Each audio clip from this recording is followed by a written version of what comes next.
नमस्कार, स्वागत छ यहाँहरूलाई नेपाल अनलाइन स्कुलको युट्युब च्यानलमा। आज हामी कक्षा 10 को अनिवार्य स्वास्थ्य, जनसङ्ख्या तथा वातावरण शिक्षा भन्ने जुन विषय छ त्यो विषयको एससीईको 2075 सालमा प्रदेश नम्बर 4 अर्थात् गण्डक प्रदेशमा सोधेको प्रश्न र त्यसको उत्तरहरू हामीले यो भिडियोमा लिएर आएका छौँ र यसलाई हामी एससी सोल्युसन पनि भन्न सक्छौँ है। एससी सोल्युसन 2075 सालको प्रदेश नम्बर 4 को।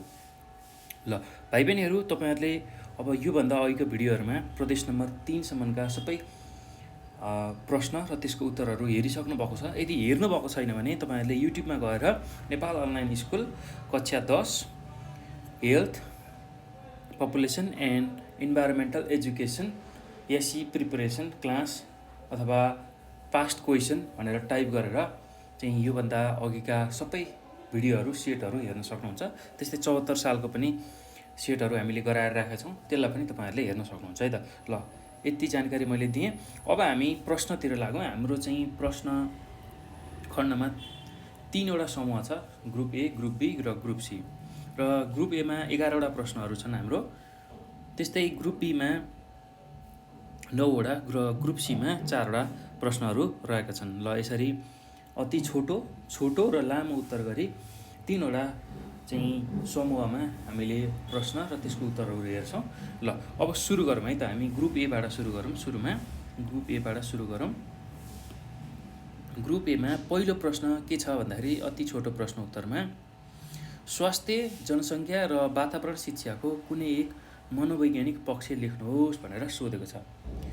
स्वास्थ्य, जनसङ्ख्या र वातावरण शिक्षाको कुनै एउटा मनोवैज्ञानिक पक्षमा के पर्छ भन्दाखेरि मानसिक सोचाइ र उसको भावनाबाट सकारात्मक सोच वा नकारात्मक सोच नै स्वास्थ्य, जनसङ्ख्या र वातावरण शिक्षाको मनोवैज्ञानिक पक्ष हो भनेर हामीले उत्तरको रूपमा लेख्न सक्छौँ है त। र त्यही कुराहरूलाई हामी लेख्दै जाउँ। प्रश्न नम्बर 1 को उत्तरमा मानसिक सोचाइ,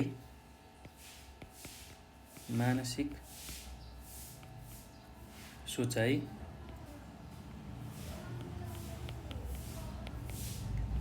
सोचाइ र व्यक्तिको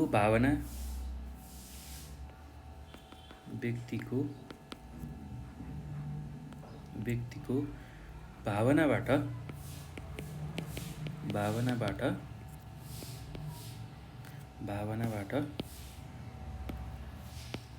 सकारात्मक सोच वा नकारात्मक सोच र सकारात्मक सोच वा नकारात्मक सोच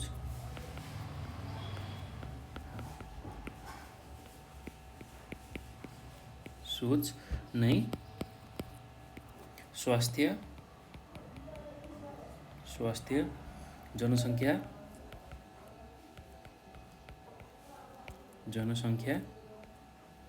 र वातावरण शिक्षाको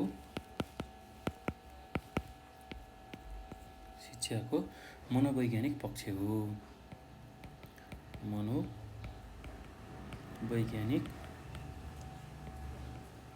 पक्ष हो भनेर हामीले लेख्न सक्छौँ है त।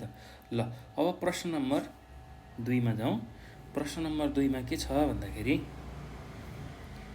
लैङ्गिक अनुपात कसरी निकालिन्छ भनेर सोधेको छ। ल लैङ्गिक अनुपात निकाल्न हामीसँग सूत्र छ, हो त्यही सूत्रको प्रयोग गरेर हामीले लैङ्गिक अनुपात निकाल्न सक्छौँ है त। ल लैङ्गिक अनुपात निकाल्ने सूत्र के हो भन्दाखेरि कुल पुरुषको सङ्ख्यालाई चाहिँ कुल महिलाको सङ्ख्याले हामीले भाग गर्यौँ र 100 ले गुणन गर्यौँ भने त्यसले चाहिँ हामीलाई लैङ्गिक अनुपात दिन्छ है त। त्यो कुरा हामीले सम्झनु पर्यो। लैङ्गिक अनुपात निकाल्न कुल पुरुषको सङ्ख्यालाई कुल महिलाको सङ्ख्याले भाग गर्ने र 100 ले गुणन गर्ने। ल त्यही कुरालाई हामी उत्तरको रूपमा लेखौँ। प्रश्न नम्बर 2 को उत्तरमा लैङ्गिक अनुपात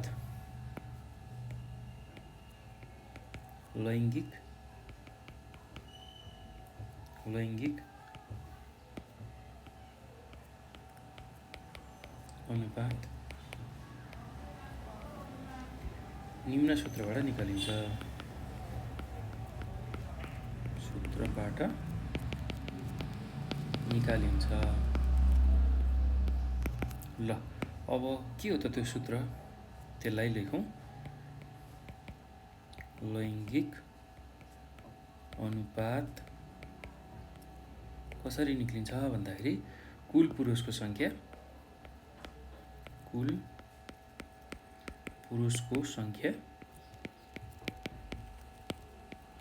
सङ्ख्यालाई कुल महिलाको सङ्ख्याले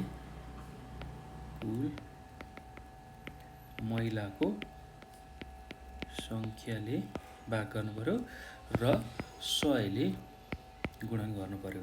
त्यो गर्दाखेरि चाहिँ लैङ्गिक अनुपात निक्लिन्छ है त। ल अब प्रश्न नम्बर 3मा जाउँ।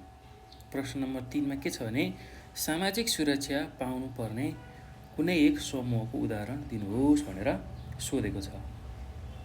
ल सामाजिक सुरक्षा पाउनुपर्ने एउटा समूह भन्दाखेरि त्यसको उदाहरणमा पिछडिएको वर्ग पनि लेख्न सक्नुहुन्छ। त्यस्तै सामाजिक सुरक्षा पाउनुपर्ने जुन समूह भनेको छ त्यो चाहिँ त्यसमा अर्को के पनि लेख्न सकिन्छ भने जुन आश्रित समूहहरू छ, अर्थात् जो अरूमा भर पर्छ, आश्रित समूह भनेको जुन केटाकेटी त्यस्तै गरेर 60 वर्ष नआएका वृद्धहरू हो, त्यो पनि चाहिँ तिनीहरूलाई पनि सामाजिक सुरक्षा पाउनुपर्नेको समूहमा राख्न सकिन्छ है त। ल अहिले चाहिँ कुनै एउटा तपाईँहरूले लेख्न सक्नुहुन्छ उत्तरमा, त्यही कुरा म यहाँ उत्तरमा लेख्छु। ल हेर्नुहोस् त, सामाजिक सुरक्षा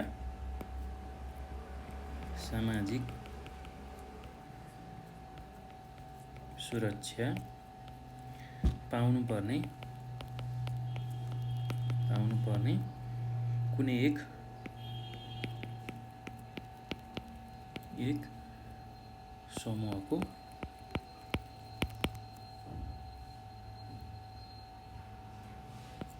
उदाहरण भनेको पिछडिएको वर्ग हो।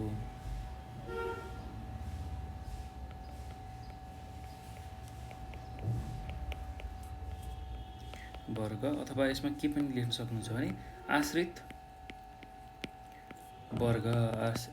वर्ग र त्यसमा विशेष गरेर बालबालिका जो चाहिँ 14 वर्ष मुनिका बालबालिका छन्, बालबालिका 14 वर्ष मुनिका र 60 वर्ष माथि उमेर समूहका मानिसहरू। ल यति कुरा तपाईँले यसमा लेख्न सक्नुहुन्छ है त। ल अब हामी अर्को प्रश्नमा जाउँ। प्रश्न नम्बर 4मा के छ भन्दाखेरि उवा नेपालको कुन प्रदेशमा पाइन्छ भनेर सोधेको छ। ल उवा नेपालको हिमाली प्रदेशमा पाइन्छ है त। त्यही कुरा हामीले लेख्न सक्छौँ है त।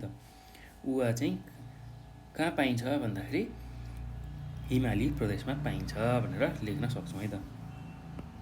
अब यो उवा भनेको के हो भन्दाखेरि हिमाली प्रदेशमा पाइने एउटा प्रसिद्ध अन्न हो है त। ल त्यही कुरा हामीले लेख्न सक्छौँ। ल प्रश्न नम्बर 4को उत्तरमा उवा नेपालको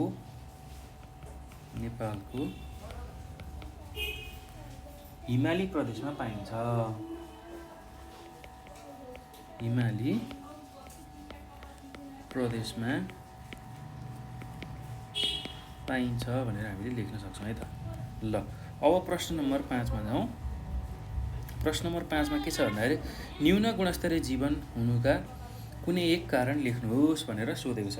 ल न्यून गुणस्तरीय जीवन हुनुको एउटा कारणमा के लेख्न सकिन्छ भने पौष्टिक खानाको अभाव पनि लेख्न सकिन्छ है त। र अन्य पनि कारणहरू छन्। अब त्यसमा मुख्य भनेको खानालाई नै हामीले लिन्छौँ र न्यून गुणस्तरीय जीवन हुनुको कुनै एउटा कारण भनेको पौष्टिक खानाको अभाव हो। ल त्यही कुरा हामीले लेख्न सक्छौँ। अब न्यून गुणस्तरीय जीवन कसरी हुन्छ भन्दाखेरि जुन आर्थिक हिसाब छ, अर्थात् जुन कमाइ धमाइ छ, त्यो कमाइ धमाइ नहुँदा पनि न्यून गुणस्तरीय जीवन हुन्छ। र यदि हामीसँग पैसा पुँजी छैन भने हामीलाई जुन आवश्यक आधारभूत आवश्यकताहरू छन्, घाँस बाँस कपास, त्यसै गरी आवासको त्यसको पनि हामीले परिपूर्ति गर्न सक्दैनौँ। त्यसकारण हाम्रो जीवन न्यूनस्तरीय अथवा न्यून गुणस्तरीय हुन पुग्छ। ल त्यही कुरा हामीले यसको उत्तरमा लेख्दैछौँ। प्रश्न नम्बर 5 को उत्तरमा के लेख्न सकिन्छ भने न्यून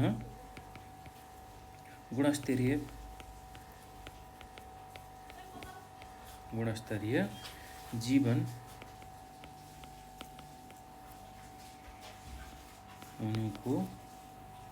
हुनाको का कुनै एक कारण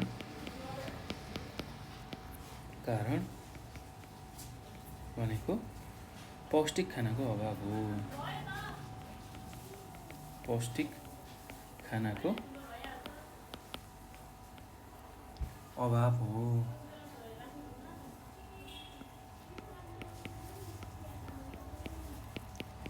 ल यही कुरा तपाईहरुले लेख्न सक्नुहुन्छ है त। अब अर्को प्रश्नमा जाउँ। अर्को प्रश्न के छ भन्दाखेरि चाप कुन रोगको उपचारमा प्रयोग गरिन्छ भनेर प्रश्न नम्बर 6 मा सोधेको छ। ल चाप चाहिँ विशेष गरेर आँखाको रोग र बाथ रोगको उपचारमा प्रयोग गरिन्छ भनेर हामीले यसको उत्तरमा लेख्न सक्छौं।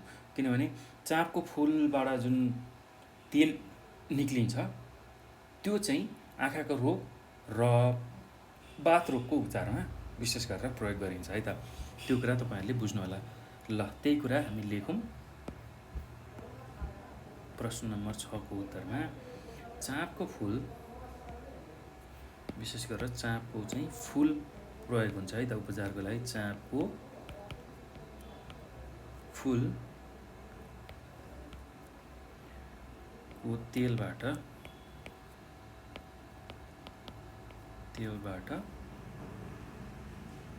आँखाको रोग र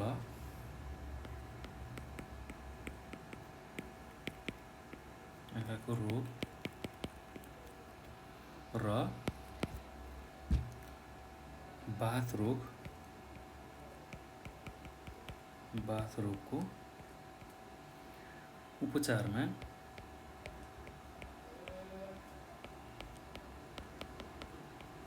प्रयोग गरिन्छ। ल अब अर्को प्रश्नमा जाउँ। अर्को प्रश्न के छ भन्दाखेरि रुवाखोकी लगाउने कुनै एक विषाणुको नाम लेख्नुहोस् भनेर सोधेको छ। रुवाखोकी लगाउने विषाणु भनेको राइनो भाइरस हो। ल रुवाखोकी चाहिँ हामीलाई राइनो भाइरसको कारणले लाग्छ है त। त्यो कुरा तपाईहरुले सम्झिनु होला। ल त्यही कुरा लेखौं। रुगा खोकी लगाउने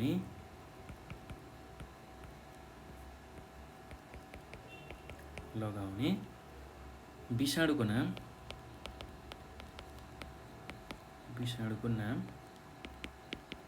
नाम के हो भन्दाखेरि राइनो भाइरस हो। राइनो भाइरस हो भनेर हामीले लेख्न सक्छौं है त। ल अब अर्को प्रश्नमा जाउँ। अर्को प्रश्न के छ भन्दाखेरि बीसीजी खोप कुन रोगका विरुद्ध दिइन्छ भनेर सोधेको छ। ल एकदम सजिलो छ। बीसीजी खोप चाहिँ विशेष गरेर क्षय रोगको विरुद्धमा दिने गरिन्छ है त। ल त्यही कुरालाई लेखौं। प्रश्न नम्बर 8 को उत्तरमा बीसीजी खोप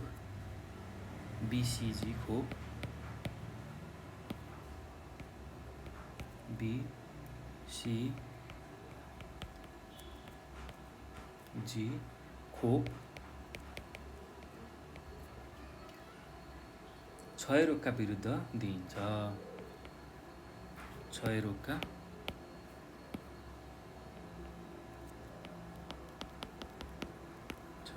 विरुद्ध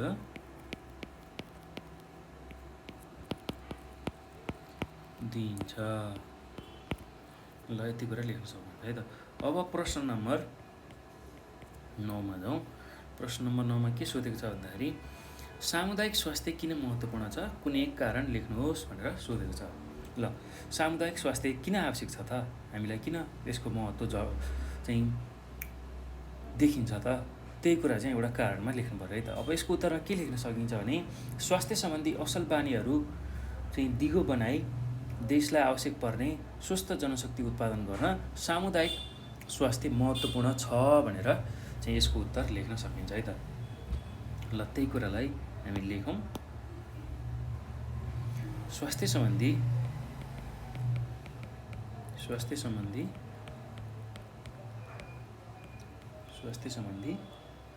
असल बानीहरू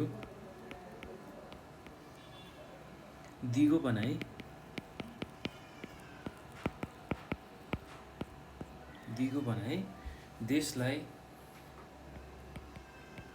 देशलाई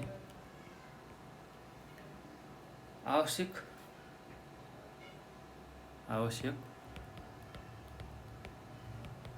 स्वस्थ जनशक्ति उत्पादन गर्न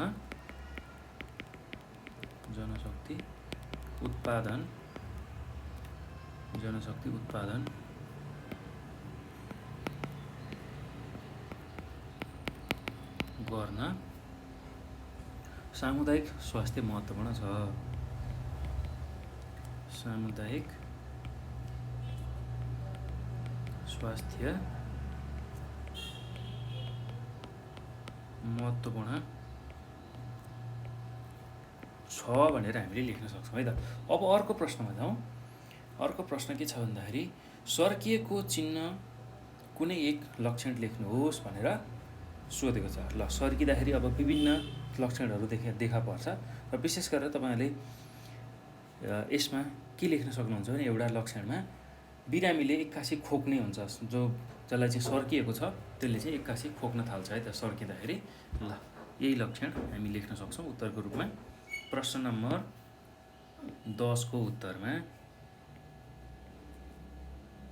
के लेख्न सकिन्छ भने सर्किएको चिन्ह कुनै एक लक्षण। ल सर्किएको चिन्ह कुनै एक लक्षण त्यो के हो भन्दाखेरि बिरामीले एक्कासी खोक्ने हुन्छ। बिरामीले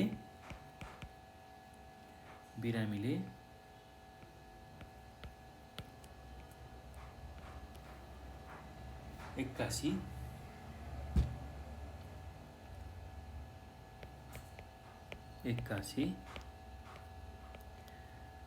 खोक्ने हुन्छ। ल यही कुरा लेख्न सक्नुहुन्छ है त। अब प्रश्न नम्बर 11 मा जाउँ। समूह क को अन्तिम प्रश्न प्राथमिक उपचारभन्दा सुरक्षा उपाय किन हितकर हुन्छ भनेर हामीलाई सोधेको छ है त। प्राथमिक उपचारभन्दा सुरक्षा चाहिँ किन बढी हितकर हुन्छ भनेर हामीलाई सोधेको छ। ल अब यसको उत्तरमा के लेख्न सकिन्छ भने सुरक्षा उपाय अवलम्बन गर्दा समय त्यस्तै श्रम र पैसाको बचत हुने भएकाले प्राथमिक उपचारभन्दा सुरक्षाका उपाय बढी हितकर हुन्छ भनेर हामीले लेख्न सक्छौँ है त। ल रोग लागेर उपचार गर्नुभन्दा रोगै लाग्न नदिनु भने जस्तै कुरा हो है त यो। किनभने दुर्घटना भएर प्राथमिक उपचार गर्नुभन्दा अगाडि नै सुरक्षित तरिकाले एकदम संयमित तरिकाले त्यो दुर्घटना नै हुन नदिन चाहिँ हामीले प्रयास गर्यौँ भने त्यो सबैभन्दा हितकर र उपयुक्त हुन्छ भनेर हामीले बुझ्न सक्छौँ है त। ल त्यही कुरालाई उत्तरको रूपमा लेखौँ। प्रश्न नम्बर 11 को उत्तरमा के लेख्न सकिन्छ भने सुरक्षा उपाय अवलम्बन गर्दा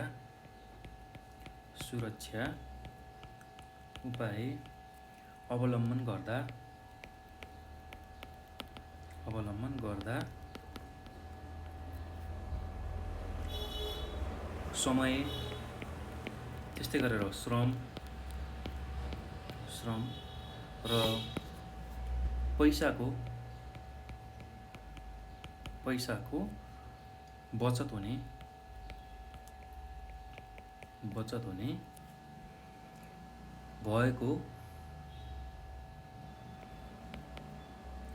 भएकोले प्राथमिक उपचार प्राथमिक उपचार भन्दा सुरक्षा उपाय बढी हितकर हुन्छ।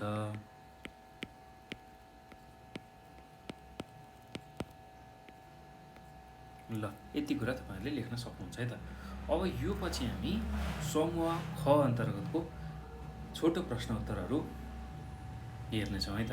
ल समूह ख मा जाउँ। समूह ख अन्तर्गत चाहिँ छोटो प्रश्न उत्तरहरू छ। त्यसैलाई अब हामी लेख्दै बुझ्दै सुन्दै जाउँ है त। ल अब पहिलो प्रश्न के छ भने सामाजिक सांस्कृतिक पक्षले स्वास्थ्य, जनसङ्ख्या र वातावरणमा कसरी प्रभाव पार्दछ भनेर सोधेको छ।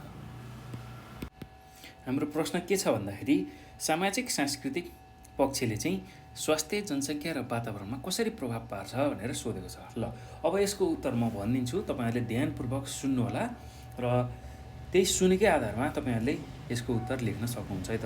र एउटा कुरा के ख्याल गर्नुहोला भने तपाईहरुले एससीको जुन परीक्षा छ त्यसमा आफ्नो उत्तरहरू लेख्दाखेरि आफ्नो मौलिक शैलीमा उत्तरहरू लेख्नुभयो भने त्यो चाहिँ सबैभन्दा राम्रो मानिन्छ र त्यही अनुसार तपाईहरुलाई अङ्क पनि दिइन्छ है त। त्यो हुँदाखेरि तपाईहरुले के गर्नु होला भने आफ्नो सकेसम्म आफ्नो मौलिक शब्दहरू प्रयोग गरेर चाहिँ यसको उत्तर लेख्न सक्नुहुन्छ है त। आफ्नै भाषा मिलाएर लेख्न सक्नुहुन्छ र म यहाँ मुख्य बुदाहरूको बारेमा व्याख्या गर्छु, चर्चा गर्छु, त्यो कुराहरूलाई नै सुन्नु होला। त्यसकै आधारमा त्यसलाई सम्झेर आफ्नो भाषा मिलाएर चाहिँ एकदम मिठासपूर्ण भाषाको प्रयोग गरेर प्रश्नको उत्तर लेख्नुभयो भने पक्कै पनि तपाईहरुले सबैभन्दा राम्रो अङ्क ल्याउन सक्नुहुन्छ है त। ल यति कुरा मैले यसमा गरेँ। अब 12 नम्बरको प्रश्नको उत्तरमा के लेख्न सकिन्छ भने मानिस सामाजिक प्राणी हो। उनीहरूले आफू बस्ने समाजमा साझा सामाजिक मूल्य मान्यता, रीतिरिवाज, चालचलन, वेशभूषा, धर्म, संस्कृति आदिको विकास गरेका हुन्छन्। मानिस जुन समाजमा बसोबास गर्छ त्यस समाजमा जीवनयापन गर्न आफूलाई अनुकूल हुने खालका सामाजिक तथा सांस्कृतिक रीतिरिवाजका नीति नियमहरू निर्माण गर्छ। यस्ता सामाजिक तथा सांस्कृतिक रीतिरिवाजहरू जस्तै जन्म, मृत्यु, विवाह, संस्कार, चाडपर्व मनाउने, सामाजिक मेला पर्व, जात्राहरूको आयोजना आदि सामाजिक तथा सांस्कृतिक पक्ष अन्तर्गत पर्दछन्। मानिसद्वारा निर्मित यस्तो खालको सामाजिक तथा सांस्कृतिक पक्षले स्वास्थ्य, जनसङ्ख्या र वातावरण यो तीनैवटा पक्षमा प्रभाव पार्दछ। उदाहरणका रूपमा हेर्दाखेरि हिन्दू धर्म मान्ने मानिसहरूले पिपलको रुखलाई भगवानको प्रतीकका रूपमा सम्मान र संरक्षण गर्छन्। हरेक धर्मले प्राणी तथा वनस्पतिको रक्षा गर्नुपर्नेछ अथवा गर्नुपर्छ भन्ने सिकाउँछ। यसबाट पनि वातावरण संरक्षण भइरहेको छ अथवा वातावरणको संरक्षण हुन्छ भनेर यस्तो खालको उत्तर चाहिँ तपाईहरुले लेख्न सक्नुहुन्छ है त। ल यति कुरा तपाईहरुले यसमा लेख्नु होला। ल अब यो पछि हामी अर्को प्रश्नमा जान्छौँ। अर्को प्रश्नमा के छ भन्दाखेरि यदि कुनै स्थानको कुनै वर्षको कोरा जन्मदर 22.1 जस्तै कोरा मृत्यु दर 6.4 र खुद बसाइसराई दर 3/1000 भए उक्त वर्ष उक्त स्थानको जनसङ्ख्या वृद्धि दर कति होला अथवा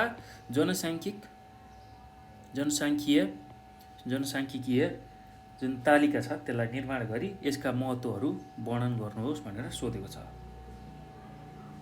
ल अब यो दुईटामा तपाईहरुले परीक्षामा जुन पनि गर्न सक्नुहुन्छ, जुन उत्तर लेख्दा पनि हुन्छ, किनभने तपाईहरुलाई अथवा अरमा सोधेको छ प्रश्न। त्यो हुँदाखेरि जुनसुकै प्रश्न तपाईहरुले चाहिँ परीक्षामा लेख्न सक्नुहुन्छ है त। र मैले चाहिँ अहिले तपाईहरुलाई दुईटै प्रश्नको उत्तर भनिदिन्छु र हिसाब पनि गराइदिन्छु। अर्को जनसाङ्ख्यिकीय तालिका पनि निर्माण गरेर देखाइदिन्छु है त। ल त्यही कुरालाई अब हामी लेख्दै छौँ उत्तरको रूपमा। ल प्रश्न नम्बर 12 को उत्तर हामीले के लेख्नु पर्ने छ भन्दाखेरि अब हामीलाई के निकाल छ भन्दा जनसङ्ख्या वृद्धि दर कति हुन्छ भनेर निकाल भनेको छ। त्यसको लागि हामीलाई दिएको तथ्यहरूलाई हामी सुरुमा लेख्छौँ। हामीलाई के कुराहरू दिएको छ भन्दाखेरि कोरा जन्मदरको मान दिएको छ। कोरा जन्मदर त्यो कति दिएको छ भन्दाखेरि 22.1। त्यस्तै कोरा मृत्युदरको पनि हामीलाई मान दिएको छ। कोरा मृत्युदर त्यो कति दिएको छ भन्दा 6.4। त्यस्तै अर्को खुद बसाइ सराई दर दिएको छ। खुद बसाइ सराई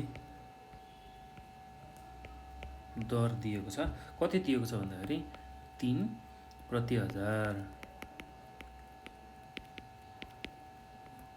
ल त्यस्तै अर्को के दिएको छ हामीले निकाल्नु पर्छ भन्दाखेरि हामीलाई दिएको कुराहरू यति नै हो। अब जनसङ्ख्या वृद्धि दर हामीले निकाल्नु छ। जनसङ्ख्या वृद्धि दर ल त्यो चाहिँ हामीले निकाल्नु पर्ने छ है त। अब हामीलाई के थाहा छ भने जनसङ्ख्या वृद्धि दर निकाल्ने एउटा सूत्र छ। त्यो सूत्रको प्रयोगबाट हामीले सजिलै रूपमा जनसङ्ख्या वृद्धि दर निकाल्न सक्छौँ है त। ल जनसङ्ख्या अब सूत्र अनुसार भनेर लेखौँ पहिला, त्यो गरियो भने अझ उत्तम हुन्छ। सूत्र अनुसार जनसङ्ख्या वृद्धि दरको सूत्र के छ भन्दाखेरि जनसङ्ख्या वृद्धि दर। ल जनसङ्ख्या वृद्धि दरमा के कुराहरू हामीलाई आवश्यक पर्छ भन्दाखेरि कोरा जन्मदर, कोरा जन्मदरमा के घटाउनु पर्छ भन्दा कोरा मृत्युदर घटाउनु पर्छ र त्यसमा खुद बसाइ सराई दरलाई जोड्ने अथवा घटाउने गरिन्छ। यो चाहिँ सूत्रमा हामीले यसरी प्रयोग गर्छौँ र अहिलेको जुन हामीलाई दिएको केस छ त्यसमा चाहिँ हामीले जोड्नु पर्ने छ। खुद बसाइ सराई दर 3/1000 छ, त्यो हामीले जोड्नु पर्ने छ है त। ल त्यही कुरा हामी हेर्छौँ। खुद बसाइ सराई दर, बसाइ सराई दर छ, यो हो। यसलाई चाहिँ केले भाग गर्नुपर्छ भन्दाखेरि 1000 ले भाग गर्ने र फेरि 100 ले गुणन गर्नुपर्छ। ल त्यो गरियो भने चाहिँ जनसङ्ख्या वृद्धि दर निकाल्न सकिन्छ। ल अब अहिले हाम्रो कोरा जन्मदरको मान कति दिएको छ भन्दा 22.1। त्यस्तै गरेर कोरा मृत्युदरको भ्यालु 6.4 छ र त्यसमा अब हामीले खुद बसाइ सराई दर 3 दिएको छ, त्यसलाई जोड्छौँ है त। ल अब त्यसपछि 1000 ले भाग गर्छौँ र 100% ले गुणन गर्छौँ। ल यसलाई अब यो जुन भ्यालुहरू छ यसलाई क्याल्कुलेटरमा थिच्ने भने हामीले 1.87% यसरी चाहिँ जनसङ्ख्या वृद्धि दर पाउँछौँ है त। ल अब यसलाई हामीले निष्कर्षको रूपमा कसरी लेख्न सक्छौँ भने तसर्थ उक्त ठाउँको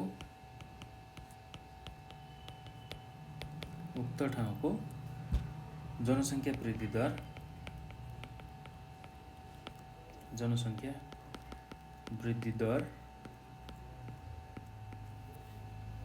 चाहिँ 1.87% भएको पाइयो।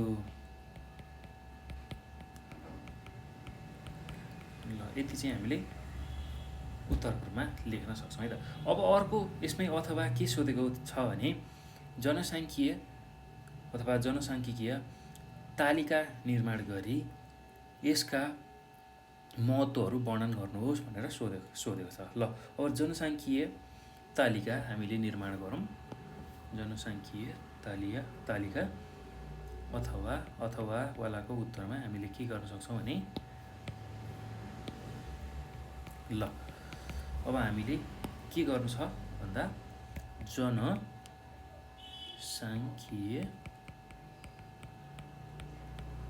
जनसाङ्ख्यिकीय तालिका। ल त्यसमा के कुराहरू आउँछन् भन्दाखेरि जनसाङ्ख्यिक तत्त्व, त्यस्तै गरी जनसाङ्ख्यिक प्रक्रिया र जनसाङ्ख्यिक मापन, यो 3वटा कुरा चाहिँ हामीले समेट्नुपर्छ है त। ल,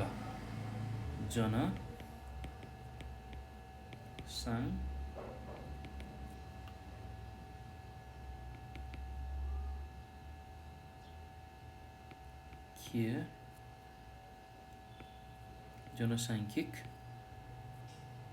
तत्त्व, त्यस्तै गरी जनसाङ्ख्यिक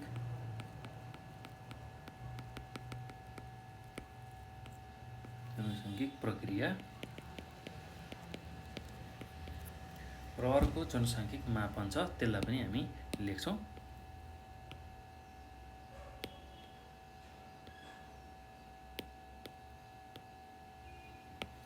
जनसाङ्ख्यिक प्रक्रिया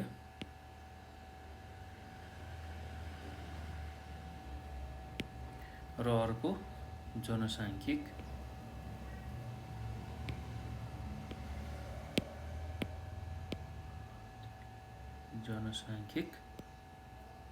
मापन। ल, यो 3वटा कुराहरू छ। अब यसलाई छुट्याउँ यसरी तालिकाको रूपमा।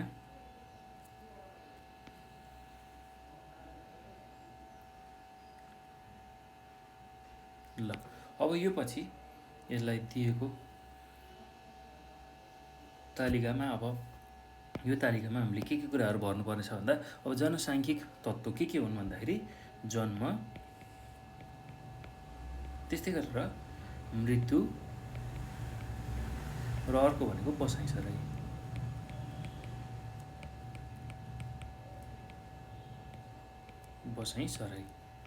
ल, अब जनसाङ्ख्यिक प्रक्रिया, जन्मको प्रक्रिया कसरी हुन्छ भन्दाखेरि प्रजननबाट हुन्छ,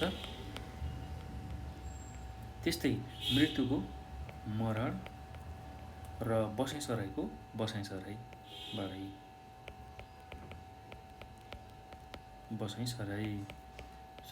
हुन्छ है त। अब जनसाङ्ख्यिक मापन, अब जन्म अथवा प्रजननलाई केले मापन गरिन्छ भन्दाखेरि प्रजननलाई प्रजनन दरले मापन गरिन्छ। त्यस्तै मरणलाई अथवा मृत्युलाई मृत्यु दरले मापन गरिन्छ, मृत्यु दरले। र बसाइसराईलाई चाहिँ बसाइसराई दरले मापन गरिन्छ है त। बसाइसराई दरले मापन गरिन्छ, बसाइसराई दर। ल, यति कुरा तपाईँहरूले यसरी तालिकामा लेख्न सक्नुहुन्छ है त। अब जनसाङ्ख्यिक तत्त्वहरूको बारेमा हामीले वर्णन गर्नुपर्ने छ। जनसाङ्ख्यिक तत्त्वहरू, जनसाङ्ख्यिक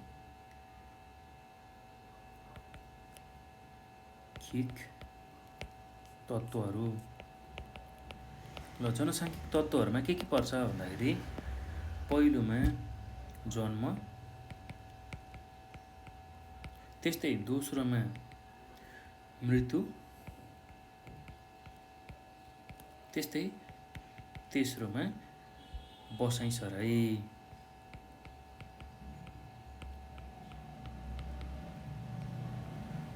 ल, यति 3वटा चाहिँ तत्त्वहरू चाहिँ जनसाङ्ख्यिक तत्त्व अन्तर्गत पर्दछ।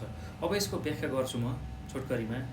जन्म, मृत्यु र बसाइसराईको, यसलाई ध्यानपूर्वक सुन्नुलाई, त्यही सुनेकै आधारमा तपाईँहरूले सजिलै लेख्न सक्नुहुन्छ। ल, अब यसमा के कुराहरू लेख्न सकिन्छ भने जन्ममा विशेष गरेर जनसङ्ख्या आकार जन्मले निर्धारण गर्छ भनेर सुरुमा यसरी लेख्न सकिन्छ, जसलाई जनसङ्ख्या परिवर्तनका कारक तत्त्वको रूपमा लिइन्छ। जस्तो कि जन्म तथा आप्रवासनका कारणले जनसङ्ख्या आकारमा वृद्धि हुन्छ। जुन देशमा प्रजनन क्षमता बढी हुन्छ त्यहाँ जन्मने शिशुको सङ्ख्या पनि बढी हुन्छ र जनसङ्ख्याको आकारमा वृद्धि हुने हुन्छ। ल, त्यो कुरा तपाईँहरूले लेख्न सक्नुहुन्छ जन्ममा। अब त्यस्तै गरी मृत्युमा के कुरा लेख्न सक्नुहुन्छ भने कुनै ठाउँ वा क्षेत्रको जनसङ्ख्यामा परिवर्तन ल्याउने प्रजनन जत्तिकै मरणको पनि ठुलो भूमिका रहेको हुन्छ। प्रजननले जति ठुलो भूमिका खेल्छ कुनै ठाउँको जनसङ्ख्या परिवर्तन गर्नको लागि, त्यति नै महत्त्वपूर्ण भूमिका मृत्युले पनि खेलेको हुन्छ। जनसङ्ख्या आकार मृत्युले पनि निर्धारण गर्छ। यसलाई जनसङ्ख्या परिवर्तनका कारक तत्त्वका रूपमा लिइन्छ। जस्तो कि मृत्यु तथा उत्प्रवासनको कारणले जनसङ्ख्या आकारमा ह्रास आउँछ। मृत्यु हुँदाखेरि मान्छे घट्छ अथवा उत्प्रवासन जुन ठाउँमा मान्छे बसिरहेको थियो त्यो ठाउँले छोडेर गयो भने त्यति बेला चाहिँ त्यहाँको जनसङ्ख्यामा ह्रास आउँछ भनेर हामीले लेख्न सक्छौँ है त। ल अब अर्को भनेको बसाइसराई। बसाइसराईको बारेमा के कुरा लेख्न सकिन्छ भने जनसङ्ख्या आकार बसाइसराईले निर्धारण गर्दछ, जसलाई चाहिँ जनसङ्ख्या परिवर्तनका कारक तत्त्वको रूपमा पनि लिइन्छ। कुनै ठाउँ वा क्षेत्रको जनसङ्ख्यामा परिवर्तन ल्याउने प्रजनन र मरण जत्तिकै बसाइसराईको पनि महत्त्वपूर्ण भूमिका रहेको हुन्छ। यो जनसाङ्ख्यिक तत्त्वले अथवा यसको कारणले जनसङ्ख्याको आकारमा घटबड भएको पाइन्छ। जस्तो कि आप्रवासनका कारणले जनसङ्ख्या आकारमा वृद्धि हुन्छ, अर्थात् कुनै ठाउँमा मान्छे बसाइ सरेर आयो भने त्यो बसाइ सरी आएको ठाउँमा चाहिँ मान्छेको अथवा जनसङ्ख्या चाहिँ त्यहाँ बढी हुन्छ। र उत्प्रवासन जुन चाहिँ एक ठाउँबाट बसिरहेको थियो त्यो ठाउँ छोडेर गयो भने त्यो छोडिएको ठाउँमा चाहिँ उसको गन्ती हुँदैन र त्यति बेला चाहिँ त्यो ठाउँमा चाहिँ जनसङ्ख्या कम हुन्छ है त। हो यसरी चाहिँ जनसङ्ख्याको आकारमा यसले बढाउने, वृद्धि गर्ने र ह्रास ल्याउने कुरा गर्छ है त।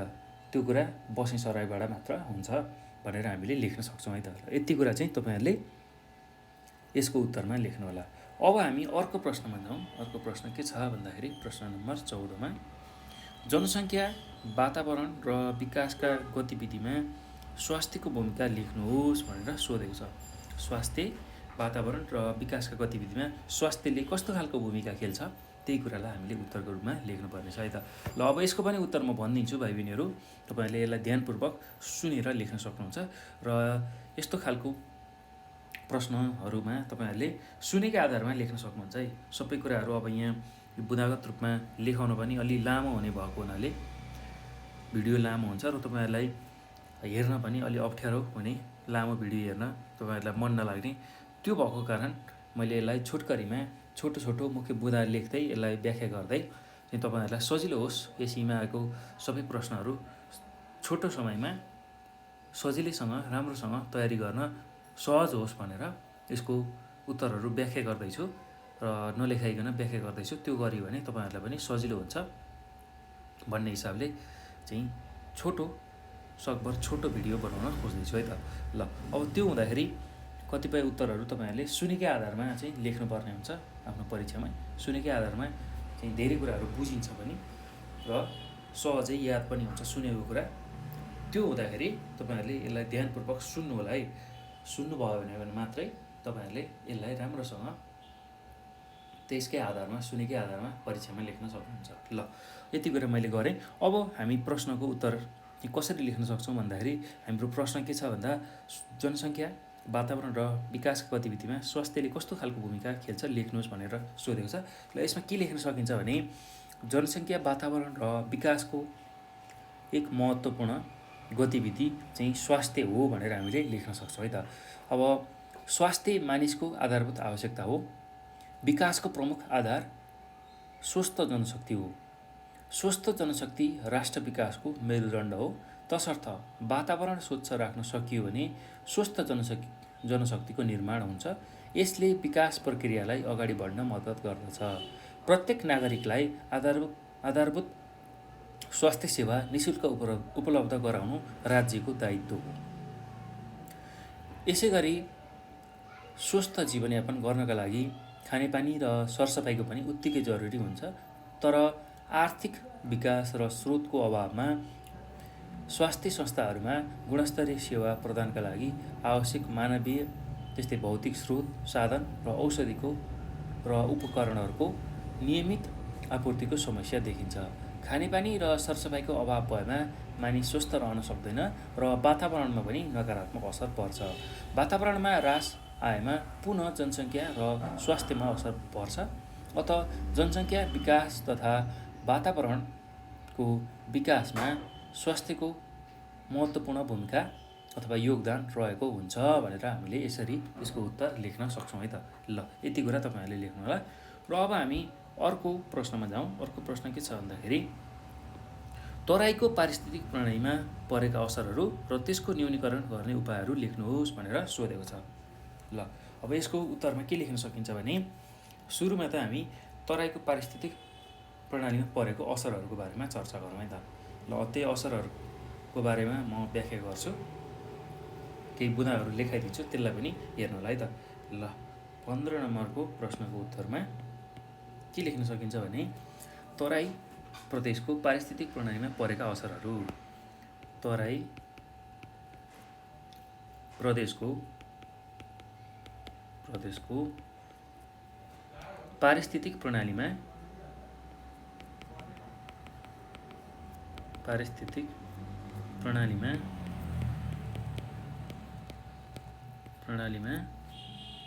परेको असरहरू।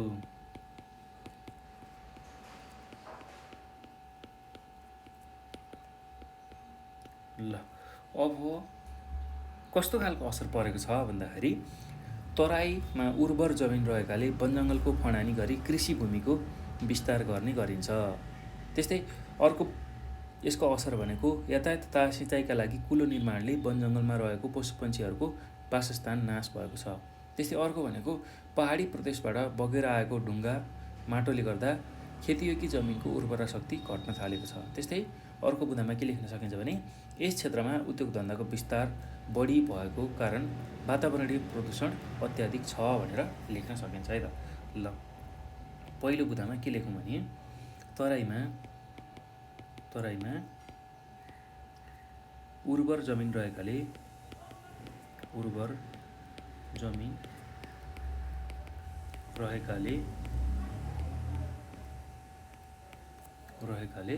वनजङ्गलको फडानी गरी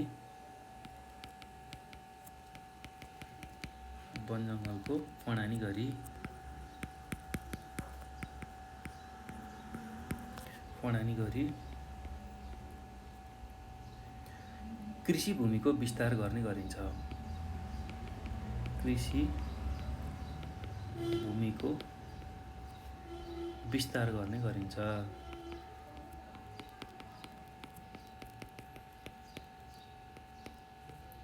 ल त्यस्तै दोस्रो बुदामा के लेख्न सकिन्छ भने यातायात तथा सिँचाइका लागि कुलो निर्माणले वनजङ्गलमा रहेको पशुपन्छीहरूको वासस्थान नाश भएको छ। यातायात तथा सिँचाइका लागि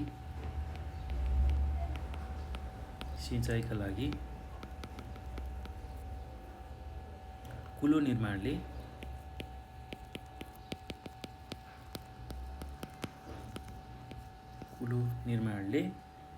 वनजङ्गलमा रहेका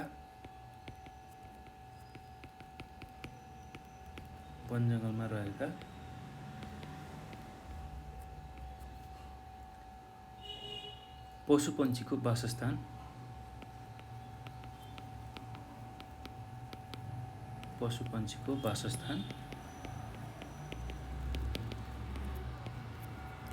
नाश भएको छ।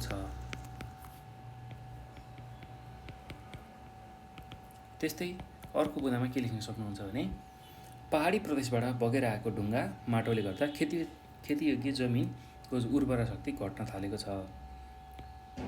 पहाडी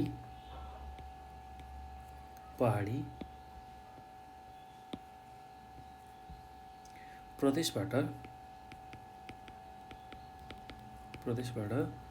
बगेर आएको ढुङ्गा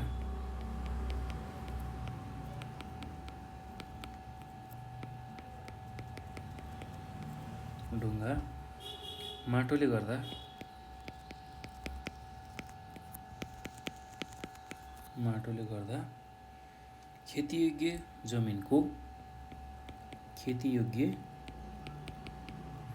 जमिनको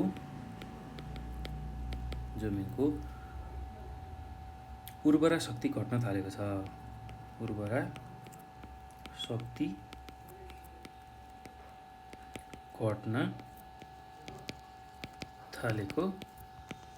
भनेर हामीले लेख्न सक्छौँ है त। ल अब अर्को बुदामा के लेख्न सकिन्छ भने यस क्षेत्रमा उद्योग धन्दाको विस्तार बढी भएकोले वातावरणीय प्रदूषण अत्याधिक छ। यस क्षेत्रमा उद्योग धन्दाको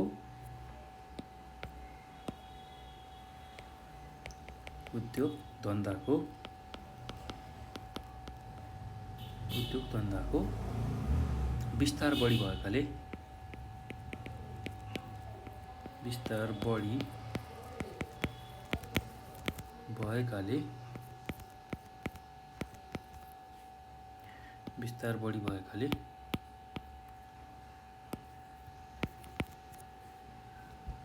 वातावरणीय प्रदूषण अत्याधिक छ।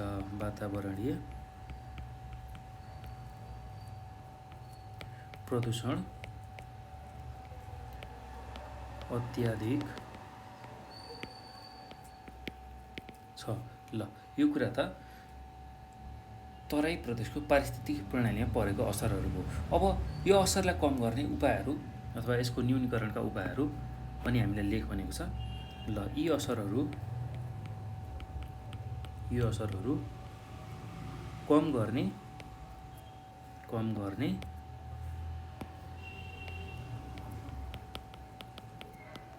उपायहरू।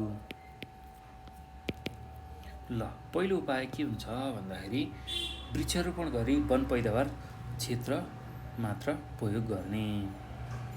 वृक्षारोपण गरी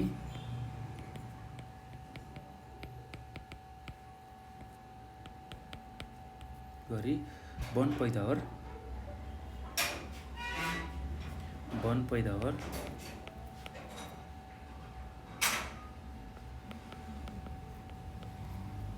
क्षेत्र मात्र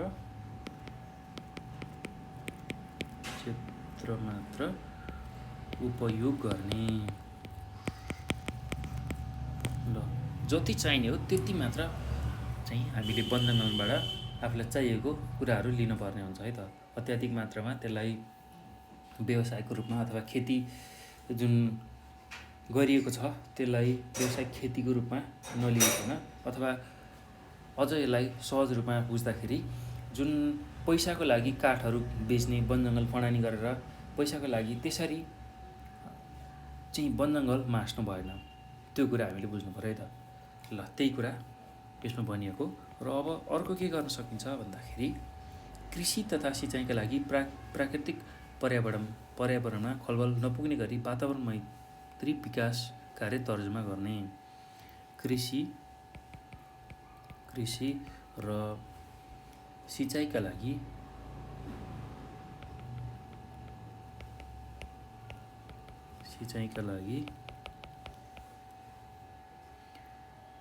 प्राकृतिक पर्यावरणमा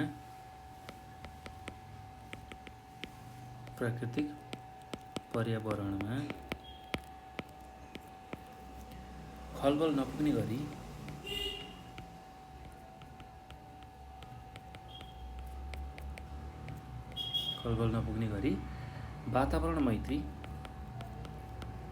वातावरण मैत्री विकास कार्य तर्जुमा गर्ने।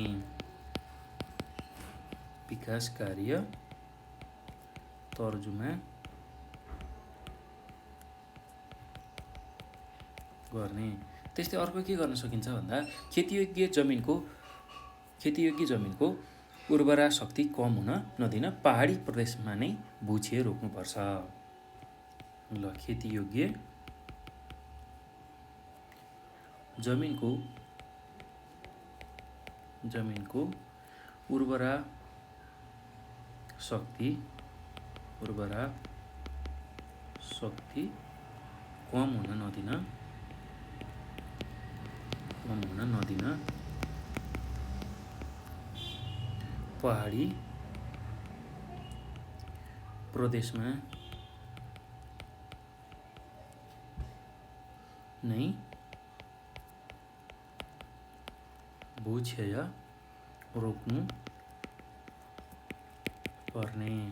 त्यस्तै अर्को बुँदामा के लेख्न सकिन्छ भने कल कारखानाको निर्माण गर्दा प्रदूषण कम हुने आधुनिक यन्त्रहरू जडान गर्ने। कल कारखानाको निर्माण गर्दा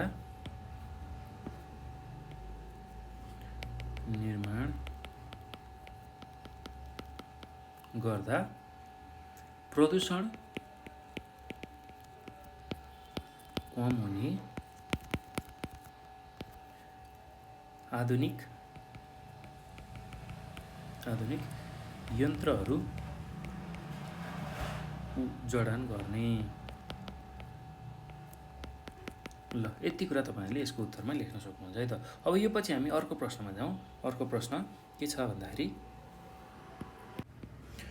गुणस्तरीय जीवन प्राप्त गर्न तपाईँको कुनै 4 महत्त्वपूर्ण भूमिका प्रस्तुत गर्नुहोस् भनेर प्रश्नले हामीलाई सोधेको छ। ल अब यसको उत्तरमा के लेख्न सकिन्छ भने गुणस्तरीय जीवन प्राप्त गर्ने कुनै 4वटा महत्त्वपूर्ण भूमिकाहरू भनेको पहिलोमा छ पोषिलो खाना, त्यस्तै दोस्रोमा स्वास्थ्य र सरसफाइमा ध्यान दिने, त्यस्तै तेस्रोमा स्तरीय शिक्षाको व्यवस्था गर्ने र चौथोमा भनेको परिवारको आकार सानो बनाउने। ल यही कुरालाई हामी बुदागत रूपमा लेख्दै जान्छौँ र यसको व्याख्या म गर्छु, तपाईँहरूले यसलाई ध्यानपूर्वक सुन्नु होला है त। प्रश्न नम्बर 16 को उत्तरमा अब के लेख्न सकिन्छ भने गुणस्तरीय जीवन प्राप्त गर्ने कुनै 4 महत्त्वपूर्ण भूमिका। गुणस्तरीय जीवन प्राप्त गर्ने कुनै 4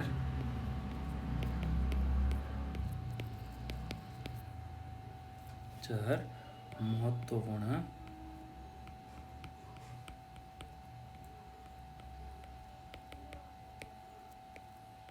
भूमिका।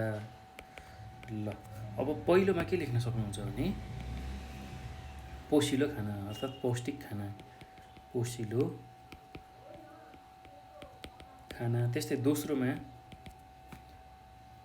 स्वास्थ्य र सरसफाइमा ध्यान दिने, स्वास्थ्य र सरसफाइमा ध्यान दिने। त्यसै गरी तेस्रो गुणामा के लेख्न सकिन्छ भने स्तरीय शिक्षाको व्यवस्था गर्ने, स्तरीय शिक्षाको व्यवस्था गर्ने। त्यस्तै अर्को बुँदामा के लेख्न सकिन्छ भने परिवारको आकार सानो बनाउने, परिवारको आकार सानो बनाउने। ल यही कुरालाई हामीले लेख्न सकिन्छ है त। ल अब यसको म व्याख्या गर्छु, यसलाई कसरी अझ राम्रो तरिकाले यसको उत्तर लेख्ने त्यो कुरामा हेर्नुहोस् त। अब पहिलो छ पोषिलो खाना। पोषिलो खानाले चाहिँ कसरी गुणस्तरीय जीवन प्राप्त गर्नको लागि भूमिका खेल्छ त्यो कुरा हामी बुझौँ है त। ल अब यसमा के लेख्न सकिन्छ भने पोषिलो खानामा गुणस्तरीय जीवन निर्वाहका लागि परिवारका सबैले पोषिलो खानेकुराहरू नियमित रूपमा खानुपर्छ। यसले गर्दा शारीरिक, मानसिक र बौद्धिक चाहिँ विकास भई स्वस्थ रहन सकिन्छ भनेर हामीले लेख्न सक्छौँ है त। ल पहिलो बुँदामा यो लेख्न सक्नुहुन्छ। त्यस्तै दोस्रो बुँदामा के लेख्न सक्नुहुन्छ भने अब सरसफाइ र स्वास्थ्यमा ध्यान दिने कुरामा, सरसफाइ र स्वास्थ्यमा ध्यान दिने कुरामा के लेख्न सक्नुहुन्छ भने आफ्नो व्यक्तिगत सरसफाइ, घर, आँगन, चोक, बाटो लगायत सार्वजनिक स्थानहरू स्वच्छ सफा राख्नाले वातावरणीय तत्त्वमा गुणस्तर कायम भई हामी लगायत समुदायका सबै स्वस्थ रहन सक्छौँ, जसले गर्दा हाम्रो आर्थिक क्रियाकलाप पनि सबल हुने अथवा सबल हुन सहयोग हुने हुन्छ। ल त्यति कुरा तपाईँहरूले लेख्न सक्नुहुन्छ है त। अब अर्को बुँदामा के छ भन्दाखेरि स्तरीय शिक्षाको व्यवस्था गर्ने। ल यसले चाहिँ कसरी गुणस्तरीय जीवनमा के महत्त्वपूर्ण भूमिका खेल्छ त्यही कुरालाई बुझौँ है त। आफ्नो केटाकेटीलाई स्तरीय शिक्षा प्रदान गरी जीवनका विविध पक्षमा समसामयिक ज्ञान, सिप र परिवारको जीवनस्तर माथि पुर्याउनको लागि चाहिँ यसले सहयोग गर्दछ। जस्तै कि अब आफ्नो केटाकेटीलाई राम्रो खालको शिक्षा प्रदान गरियो भने उनीहरूको जीवनमा आइपर्ने विभिन्न समसामयिक घटनाहरूलाई त्यसलाई कसरी उनीहरूले सहज तरिकाले त्यसलाई चाहिँ समाधान गर्न सक्छन्, त्यस्तै उनीहरूमा विकसित हुने जुन शिक्षाको कारणले ज्ञान, सिप र दक्षताको विकास भएर उनीहरूले आफ्नो जीवनलाई उचित ढङ्गले व्यवस्थापन गर्न सक्छन् र भविष्यमा आय आर्जनको जुन स्रोतहरू छ अथवा आर्थिक क्रियाकलापमा चाहिँ उनीहरू संलग्न भई परिवारको जीवनस्तर उकास्न अझै ठुलो सहयोग पुर्याउँछन् भनेर हामीले लेख्न सक्छौँ है त। त्यस्तै अब अर्कोमा छ परिवारको आकार सानो बनाउने। परिवारको आकार सानो बनाउने। ल यसमा के लेख्न सकिन्छ भने परिवारको आकार सानो हुनाले परिवारका सदस्यहरूको हरेक आधारभूत र अन्य आवश्यकताहरू पुरा भई स्तरीय जीवन प्राप्ति हुन्छ, त्यो कुरा हामीले लेख्न सक्छौँ है त। परिवारको आकार यदि सानो भयो भने परिवारका सबै सदस्यहरूको जुन भौतिक आवश्यकता, त्यस्तै गरेर जुन एकदम आधारभूत आवश्यकताहरू छन्, घाँसपास, कपास, शिक्षा, स्वास्थ्य हो, यस्तो खालको जुन आवश्यकताहरू चाहिँ एकदम सहजताका साथ पूर्ति हुन्छ, त्यो कुरा चाहिँ हामीले बुझ्नुपर्छ है त। ल त्यही कुरा यसमा हामीले लेख्न सक्छौँ। अब यदि परिवारको आकार ठुलो भयो भने चाहिँ त्यो आधारभूत आवश्यकता र अन्य आवश्यकताहरू पुरा गर्न कठिन हुन्छ, त्यो पनि तपाईँहरूले लेख्न सक्नुहुन्छ है त। ल यति कुरा तपाईँहरूले यसमा लेख्नु होला। अब हामी अर्को प्रश्नमा जाउँ। प्रश्न नम्बर 17मा वनस्पति विस्तारमा कमी हुँदा जैविक विविधतामा कसरी प्रतिकूल असर पर्छ स्पष्ट पार्नुहोस् भनेर हामीलाई प्रश्नले सोधेको छ। ल अब यसको उत्तरमा के लेख्न सकिन्छ भने वनस्पति विस्तारमा कमी हुँदा जैविक विविधतामा प्रतिकूल असर पर्दछ, किनभने जीवजन्तु बाँच्ने आधार भनेको वनजङ्गल वनस्पतिहरू नै हुन् र यदि वनस्पति कुनै कारणले विनाश हुन पुग्छ भने स्वत जैविक विविधतामा असर पर्छ। वनस्पति तथा जीवजन्तुहरूको जीवन निर्वाह चाहिँ जैविक विविधतामा निर्भर रहेको हुन्छ। त्यस्तै जनसङ्ख्या वृद्धिले गर्दा मानिसले कृषिभूमि विस्तार गरिरहेका छन्, चरण क्षेत्रहरू मासिँदै गइरहेका छन्, साथै वन विनाश र सिमसार क्षेत्रहरू पुरिँदैछन्। मानिसका यस्ता गतिविधिहरूले गर्दा वनजङ्गल, बाटोघाटो, बोटबिरुवा, त्यसै गरेर जडीबुटी र सो सम्बन्धी प्राकृतिक सम्पदाहरू पनि नासिँदै गइरहेको छ। यी प्रतिकूल असरहरूले गर्दा जैविक विविधतामा ह्रास आउँछ। जीवहरू प्राकृतिक वासस्थान विनाश हुन थालेपछि विनाशको अथवा लोप हुने सङ्कटमा परेका छन्। त्यस्तै फलस्वरूप अब जीवहरूको वासस्थान, त्यसै गरी खाद्य चक्र, हावापानी, प्रजनन आदिमा यसले प्रत्यक्ष र अप्रत्यक्ष प्रभाव पारिरहेको छ।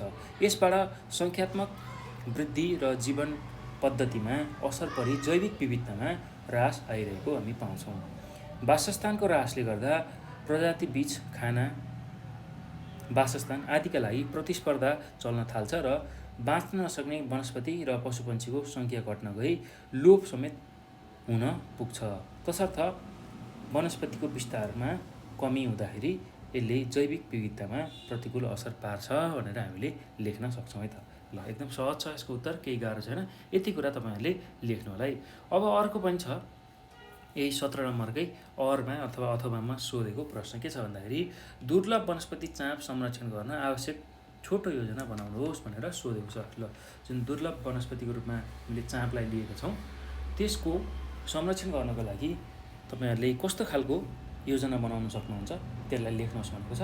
ल अब यसमा के लेख्न सकिन्छ भने चाँप दुर्लभ वनस्पति हो जसको रुखको काण्ड चिल्लो र खरानी रङको हुन्छ। चाँपको रुख नेपालको तराई र मध्य पहाडी भागमा करिब 600 मिटरदेखि 1500 मिटरसम्मको उचाइमा पाइन्छ। यसको संरक्षण गर्न हामीले विभिन्न नीतिहरू अपनाउनुपर्छ। जस्तै कि अब पहिलो नीतिमा के लेख्न सक्नुहुन्छ भने चरण क्षेत्र, त्यस्तै दाउरा र स्याउलाका लागि निश्चित स्थान वा क्षेत्र चाहिँ क्षेत्रको चक्रिय रूपमा व्यवस्था गर्ने अथवा सक्रिय रूपमा व्यवस्था गर्ने। चरण क्षेत्र, ल पहिलो बुँदामा के लेख्न सक्नुहुन्छ भने चाँप संरक्षणको योजनामा चरण क्षेत्र, दाउरा र स्याउलाको लागि निश्चित क्षेत्र अथवा स्थानलाई चाहिँ व्यवस्था गर्ने, निश्चित ठाउँबाट मात्रै दाउरा घाँस लिन पाइने, त्यस्तै त्यहाँ चाहिँ चरण क्षेत्र गर्न पाइने भन्ने त्यो खालको नियम हुनु पर्यो है त। त्यस्तै दोस्रोमा चाँपको चोरी निकासी गर्नेलाई कानुनी रूपमा सजाय दिई यसको संरक्षण गर्न नियमहरूको तर्जुमा गर्ने।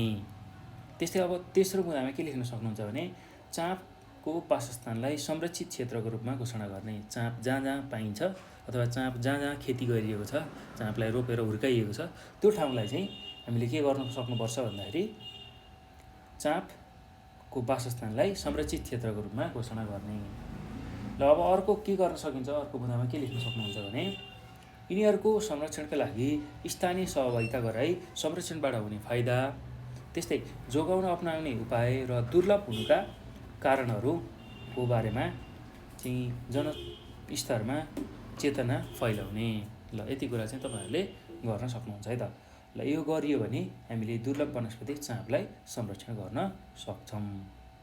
ल अब यो पछि हामी प्रश्न नम्बर 18मा जाउँ। प्रश्न नम्बर 18मा के छ भन्दाखेरि स्वर्ग रोगको चक्र कसरी एक आपसमा अन्तर सम्बन्धित छन्, उदाहरणसहित प्रस्तुत गर्नुहोस् भनेर सोधेको छ। ल एकदम सजिलो छ।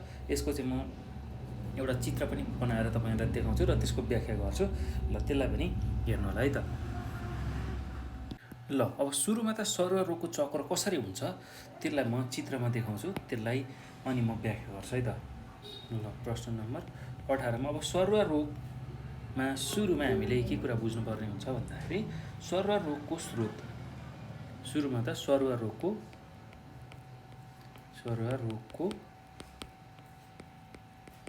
स्रोत अथवा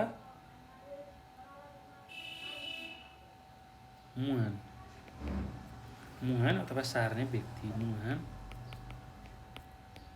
अथवा रोगी व्यक्ति। त्यस्तै गरेर अब अर्को छ माध्यम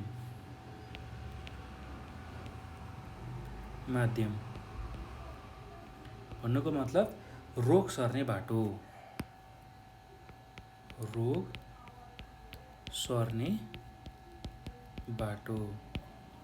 अब त्यस्तै अर्को छ रोग ग्रहण गर्न लायक व्यक्ति, रोग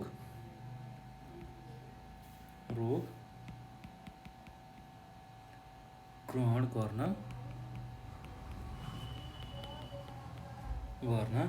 लायक व्यक्ति।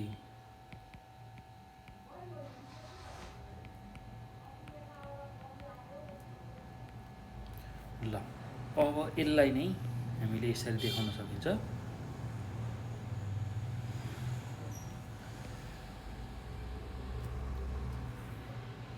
यसरी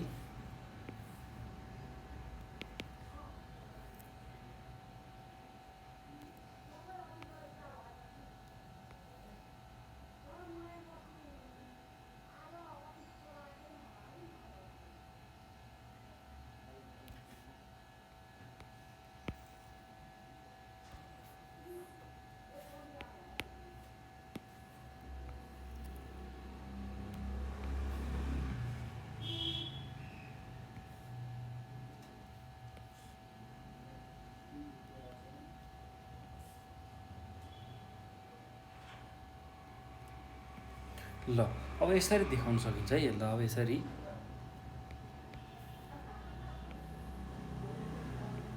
ल अब यो चित्रबाट म यसलाई व्याख्या गर्छु, अझ प्रश्ट्याउँछु। ल हेर्नुहोस् त, अब सुरुमा कस्तो खालको अवस्था हुन्छ भन्दाखेरि एउटा कुनै रोगी व्यक्ति हुन्छ, मानिलिउँ कुनै एउटा व्यक्तिलाई रुगा लागेको छ अथवा कोरोना भाइरस लागेको छ। अब त्यो रोगी व्यक्तिको माध्यमबाट चाहिँ एउटा निरोगी रोगी अथवा रोगको लक्षणहरू अथवा रोगको कीटाणु ग्रहण गर्न लायक, जसको चाहिँ जुन रोगसँग लड्ने क्षमता कम हुँदै गएको छ, त्यस्तो खालको मान्छेलाई चाहिँ रोग लाग्ने हो। विशेष गरेर सर्व रोगहरू, अहिले हामीले सर्व रोगकै चक्रको बारेमा चर्चा गर्दैछौँ र सर्व रोग एक व्यक्तिबाट अर्को व्यक्तिमा कसरी सर्छ त्यसकै बारेमा हामीले छलफल गरिरहेछौँ। र सुरुमा त एउटा व्यक्तिलाई रोग लागेको छ, सर्व रोग लागेको छ, जस्तै मानिलिउँ रुगा अथवा कोरोना लागेको छ मानौँ। अब त्यो केही न केही माध्यमबाट अर्को व्यक्तिलाई सर्छ। त्यो माध्यम भनेको रोग सर्ने बाटो। अब त्यो के हुनसक्छ भन्दा विभिन्न कीटाणु जीवाणुहरू हुनसक्छ। त्यस्तै गरेर हामीले गर्ने जुन व्यवहारहरू छ, स्वास्थ्यको लागि अपनाइने व्यवहारहरू, रोगीसँगै बस्ने, रोगीको जुठो खाने, रोगीले प्रयोग गरेका सामानहरू प्रयोग गर्ने हो, यस्तो खालको माध्यम हुनसक्छ। र त्यसबाट चाहिँ अन्तिममा रोग ग्रहण गर्न लायक व्यक्ति जसको चाहिँ जुन रोगसँग लड्ने क्षमता कमजोर भएको हुन्छ त्यस्तो खालको व्यक्तिलाई चाहिँ त्यो रोग लाग्छ अथवा त्यो सर्वरोग चाहिँ लाग्ने हुन्छ।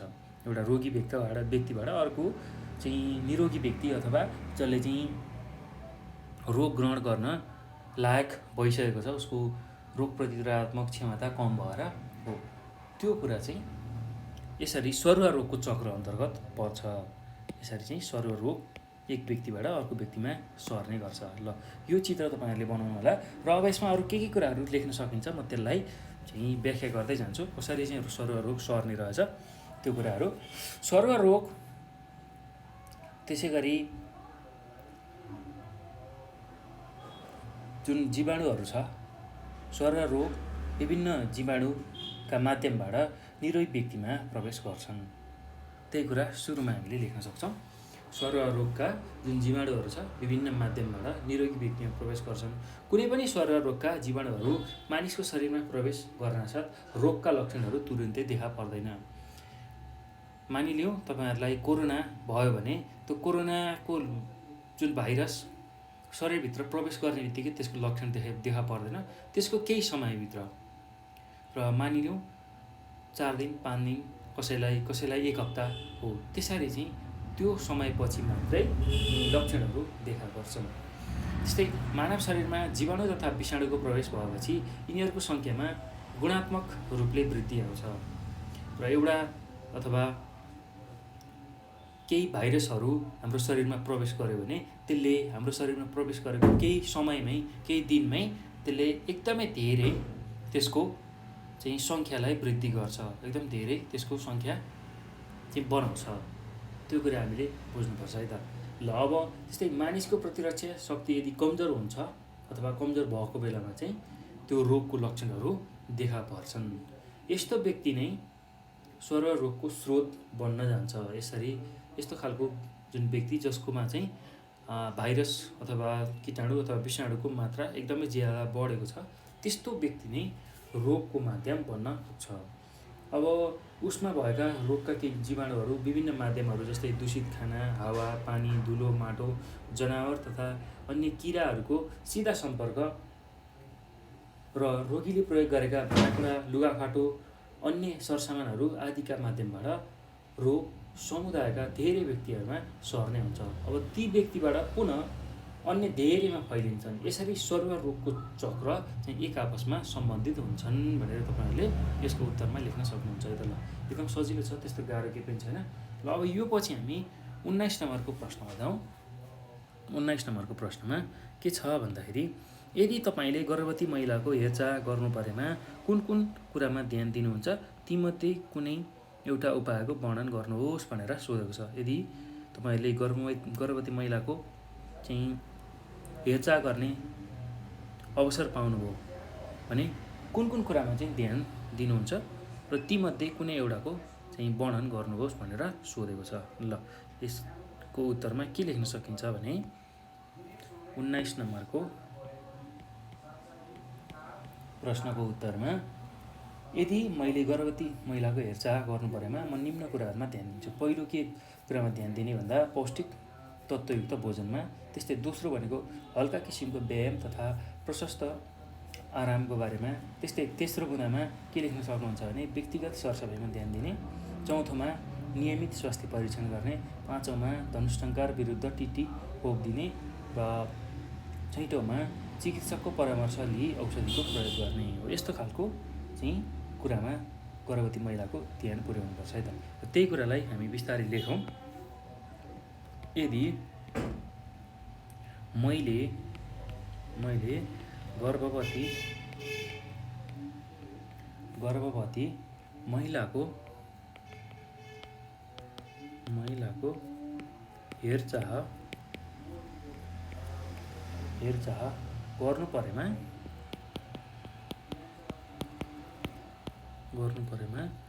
म निम्नलिखित अथवा निम्न कुरामा ध्यान दिन्छु। ल, अब के कुराहरूमा ध्यान दिन सकिन्छ? पहिलो बुँदामा तपाईँहरूले के लेख्न सक्नुहुन्छ भने पौष्टिक तत्त्वयुक्त भोजन, पौष्टिक तत्त्वयुक्त भोजन। त्यस्तै दोस्रो बुँदामा के लेख्न सक्नुहुन्छ भने हल्का किसिमको व्यायाम तथा प्रशस्त आराम, हल्का किसिमको व्यायाम तथा प्रशस्त आराम।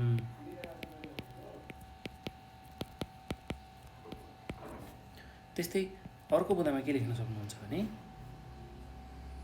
व्यक्तिगत सरसफाइमा ध्यान दिने, व्यक्तिगत सरसफाइमा ध्यान दिने। त्यसै गरी अर्को के गर्न सकिन्छ भन्दाखेरि नियमित स्वास्थ्य परीक्षण गर्ने,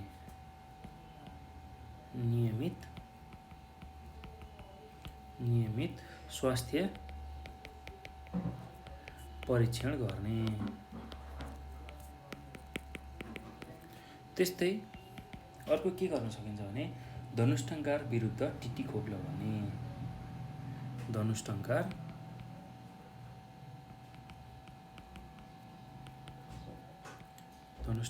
विरुद्ध टिटी खोप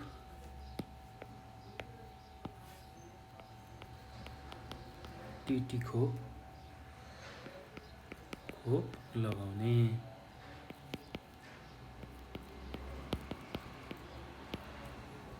त्यस्तै अब अर्कोमा के लेख्न सकिन्छ भने चिकित्सकको परामर्श लिई औषधि प्रयोग गर्ने,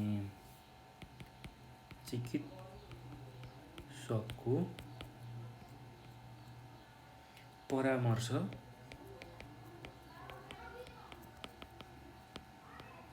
लिई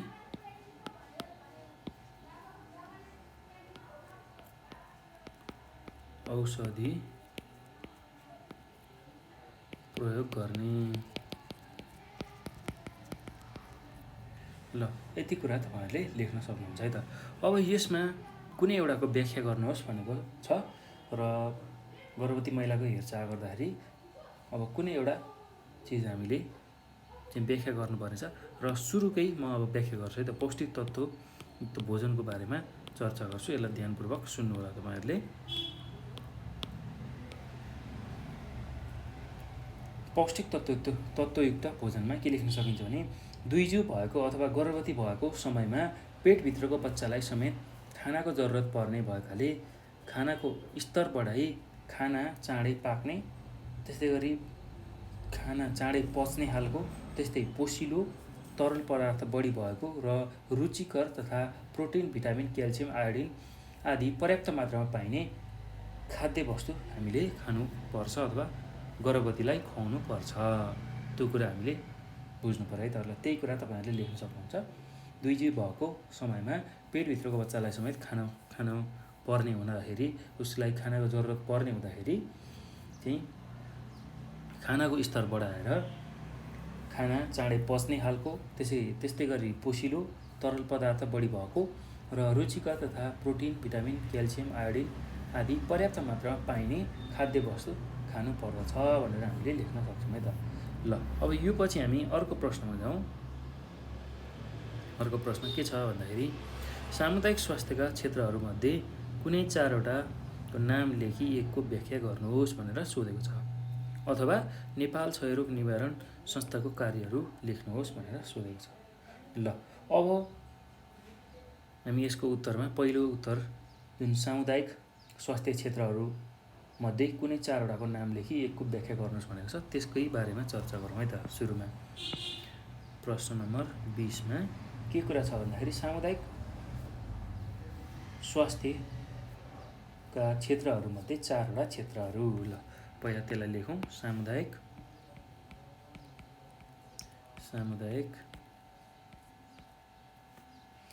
स्वास्थ्यका 4वटा क्षेत्रहरू। ल ल पहिलो क्षेत्र के हुन्छ भन्दाखेरि समुदायमा वितरण हुने खाद्य पदार्थ पानी आदिको निरीक्षण गर्ने। त्यस्तै दोस्रो चाहिँ क्षेत्रमा के पर्छ भन्दा सरुवा तथा महामारी रोगहरूको नियन्त्रण र रोकथाम गर्ने। त्यस्तै तेस्रो क्षेत्र अथवा पक्ष भनेको वातावरणीय स्वास्थ्य तथा सरसफाइ र चौथो क्षेत्र भनेको दुर्घटना तथा चोटपटकको रोकथाम। ल अब त्यही कुरालाई हामी बुँदागत रूपमा लेखौँ। सामुदायिक स्वास्थ्यका चारवटा क्षेत्रमा पहिलो क्षेत्र छ समुदायमा वितरण हुने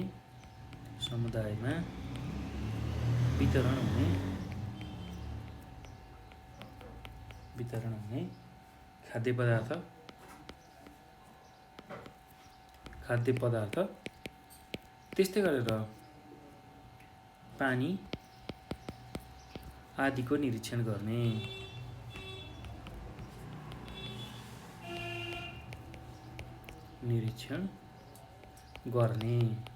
त्यस्तै दोस्रो बुँदामा के लेख्न सकिन्छ भने सरुवा तथा महामारी रोगहरूको नियन्त्रण र रोकथाम गर्ने। सरुवा तथा महामारी रोगहरूको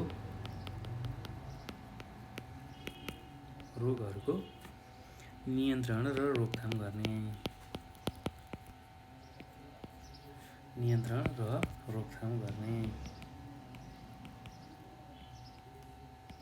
त्यस्तै अर्कोमा के लेख्न सकिन्छ भने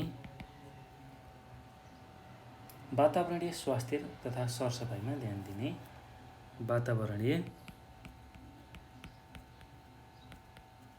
वातावरणीय स्वास्थ्य तथा सरसफाइ।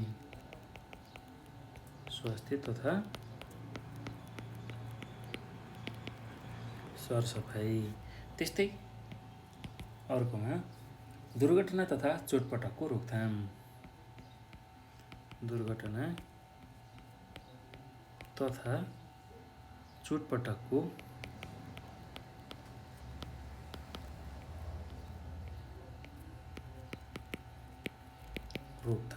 ल यति कुराहरू तपाईहरुले सामुदायिक स्वास्थ्यका क्षेत्रहरूमा लेख्न सक्नुहुन्छ है त। अब यो मध्येमा कुनै एउटाको व्याख्या गर्नुहोस् भनेर सोधेको छ। ल अब म समुदायमा वितरण हुने खाद्य पदार्थ पानी आदिको निरीक्षणको बारेमा चर्चा गर्छु है त। समुदायमा वितरण हुने खाद्य पदार्थ पानी आदिको निरीक्षण। ल यसमा के कुराहरू समावेश गर्न सकिन्छ भने के कुराहरू लेख्न सकिन्छ भने खाद्य पदार्थ पानी जस्ता दैनिक उपभोग्य चिजहरू मानिसहरूका लागि आधारभूत कुराहरू हुन्। यस्ता वस्तुहरू प्रयोग गर्नुपूर्व गुणस्तर निरीक्षण गरी सोको यकिन गरेर मात्र उपभोग गर्नुपर्छ। शहरी क्षेत्रमा चाहिँ कम गुणस्तर र मिसावटयुक्त खाद्य सामग्रीहरू पनि बजारमा आउँछ। त्यसैगरी एकातिर खानेपानीको पनि अभाव छ भने अर्कोतिर भएको पानी पनि प्रदूषण मुक्त छैन। कतिपय गाउँहरूमा शुद्ध खानेपानीको पहुँच छैन। त्यस्तै गरेर सहर बजारमा विभिन्न थरीका दुध पाइन्छन्, यो पनि सधैँ शुद्ध हुँदैन।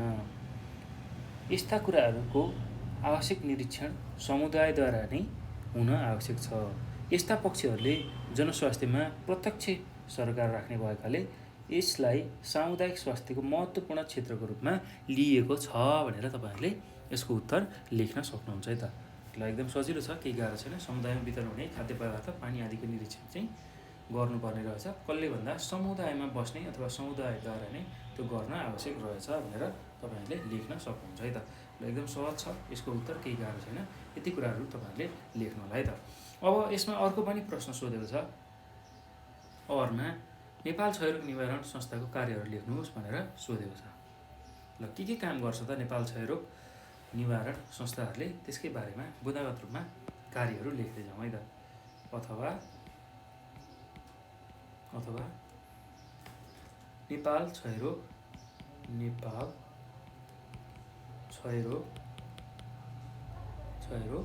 निवारण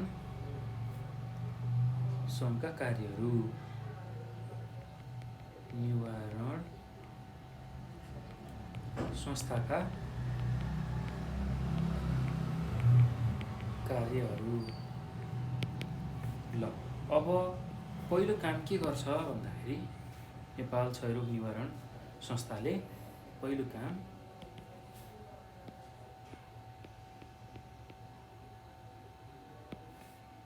भनेको BCG सुई दिने। BCG सुई दिने काम गर्छ, जुन चाहिँ क्षयरोग विरुद्ध दिइन्छ त्यस्तो खालको सुई दिने काम गरिन्छ। त्यस्तै दोस्रोमा के गरिन्छ भन्दाखेरि विभिन्न सञ्चार माध्यमबाट सर्वसाधारणलाई उक्त रोगबाट उत्पन्न हुने खतराप्रति सचेत अथवा सजग गराउने। विभिन्न सञ्चार माध्यमबाट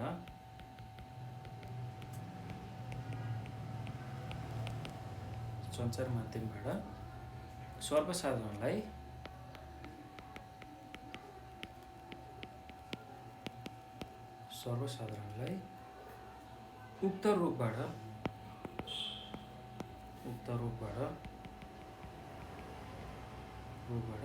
उत्पन्न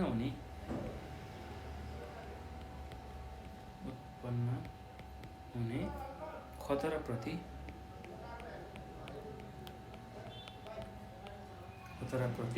सचेत गराउने।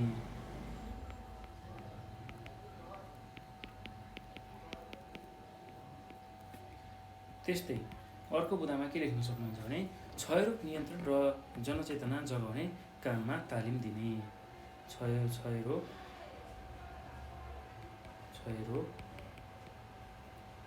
नियन्त्रण र जनचेतना जगाउने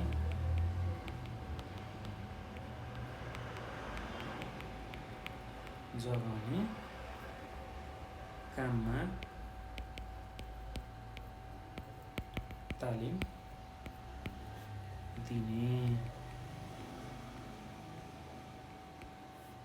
त्यस्तै अर्कोमा के लेख्न सकिन्छ भने क्षयरोगका रोगी पत्ता लगाई उनीहरूको उपचार गर्ने। क्षयरोगका रोगी पत्ता लगाई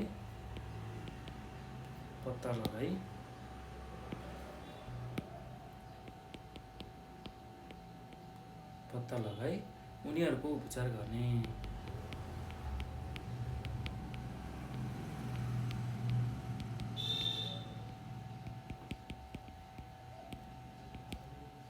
ल यति कुरा तपाईँहरूले लेख्न सक्नुहुन्छ है त। अब यो पछि हामी अर्को प्रश्नमा जाउँ। अब अर्को प्रश्न भनेको समूह ग अन्तर्गतको प्रश्नहरू। हामीले समूह खसम्मको सबै प्रश्नहरू गरिसक्यौँ। अब समूह गको प्रश्नहरू पनि हेरौँ है त। समूह गमा चाहिँ लामो खालको प्रश्न उत्तरहरू छन् र त्यसमा पहिलो प्रश्न के छ भन्दाखेरि दिगो विकासका 7वटा सिद्धान्तबारे छोटकरीमा लेख्नुहोस् भनेर सोधेको छ। ल अब दिगो विकासको जुन 7वटा सिद्धान्त छ त्यसलाई हामीले छोटकरीमा लेख्नुपर्ने छ र यसको म मुख्य बुदाहरू लेखाइदिन्छु र त्यसलाई व्याख्या गरिदिन्छु। त्यसलाई ध्यानपूर्वक सुन्नु होला तपाईँहरूले र त्यसलाई आफ्नै भाषामा तपाईँहरूले लेख्नु होला है त। त्यो गर्नुभयो भने पक्कै पनि तपाईँहरूले एसईमा राम्रो अङ्क ल्याउन सक्नुहुन्छ र त्यसले एसईको अङ्क राम्रो बनाउनको लागि सहयोग गर्छ र विशेष गरेर सुनेको कुराहरू धेरै समयसम्म याद हुन्छ। त्यो हुँदाखेरि तपाईँहरूले यसलाई चाहिँ ध्यानपूर्वक सुन्नु होला है त। ल अब 21 नम्बरको प्रश्नको उत्तरमा अर्थात् समूह ग अन्तर्गतको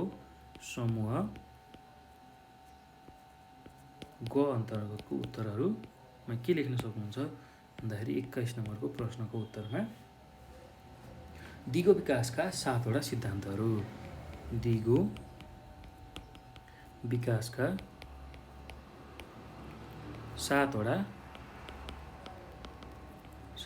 सिद्धान्तहरू।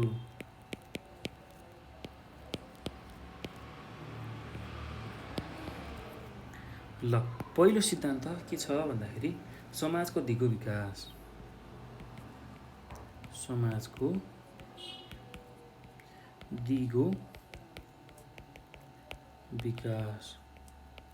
त्यस्तै दोस्रो सिद्धान्त के छ भन्दाखेरि जनसङ्ख्या नियन्त्रण।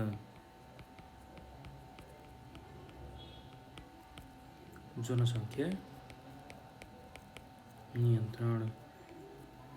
त्यस्तै तेस्रो सिद्धान्त के छ भन्दाखेरि मानवीय स्रोतको विकास। मानवीय स्रोतको विकास। त्यस्तै चौथो यसको सिद्धान्तमा जनसहभागितामा वृद्धि। जनसहभागितामा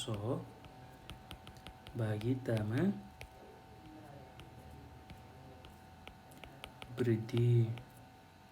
त्यस्तै पाँचौँमा सांस्कृतिक सम्पदाको संरक्षण।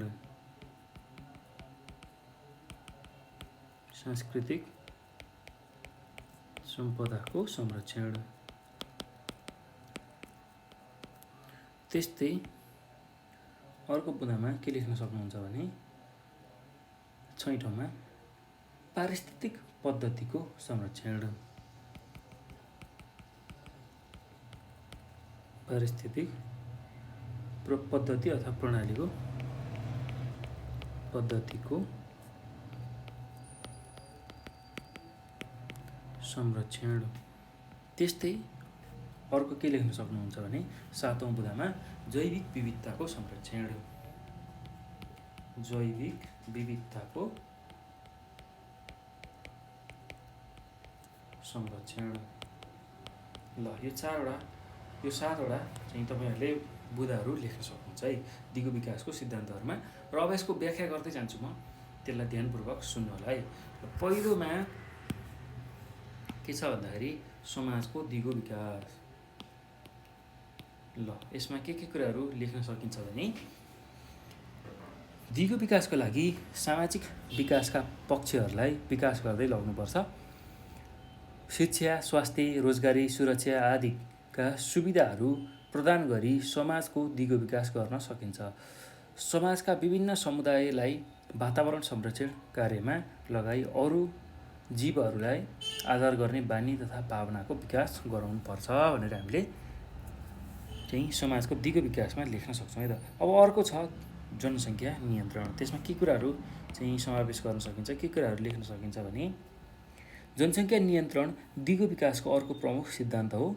मानिसले पृथ्वीमा भएका सीमित साधन र स्रोतहरू उपयोग गरी आफ्नो जीवन निर्वाह गर्छन्, तर जनसङ्ख्या वृद्धिले गर्दा मानवीय आवश्यकता पनि वृद्धि हुँदै जान्छ। यस्तो बढ्दो माग पुरा गर्न पृथ्वीमा भएका स्रोत साधनहरू चाहिँ भनेअनुसार बढ्न सक्दैनन्। मान्छे बढे पनि त्यहाँ भएको जुन सीमित स्रोत साधन छ त्यो कहिले बढ्दैन है त। त्यो कुरा हामीले बुझ्नु पर्यो। त्यसैले दिगो विकासको लागि जनसङ्ख्या नियन्त्रण हुनु अति आवश्यक छ ताकि वातावरण र जनसङ्ख्या बीच सन्तुलन कायम राख्न सकियोस्। ल त्यो कुरा तपाईँहरूले लेख्न सक्नुहुन्छ। अब त्यस्तै अर्को छ मानवीय स्रोतको विकास। मानवीय स्रोतको विकास। ल यसमा के कुराहरू लेख्न सकिन्छ भने वातावरणको उपयोग र संरक्षण गर्ने कार्यमा मानिसको गहन र महत्त्वपूर्ण भूमिका हुन्छ। पृथ्वीको ज्ञान सिप आदिको विकास भाव मानिसमा गराउनुपर्छ ताकि शिक्षा, स्वास्थ्य आदिको जुन सुविधा छ त्यो प्राप्त गरी मानिस सक्रिय र दिगो रूपमा संरक्षणमा लाग्न सक्छ, जसले गर्दा पृथ्वीको स्याहार चाहिँ दिगो विकासको कार्यान्वयन गर्न दक्ष मानवीय स्रोतले अहम भूमिका खेल्ने कुरा गर्छ है त। अब त्यो भएको हुनाले दिगो विकास सिद्धान्तले मानवीय विकासमा पनि जोड दिन्छ भनेर हामीले लेख्न सक्छौँ है त। ल अब त्यस्तै अर्को छ जनसहभागिता वृद्धि। जनसहभागितामा वृद्धि।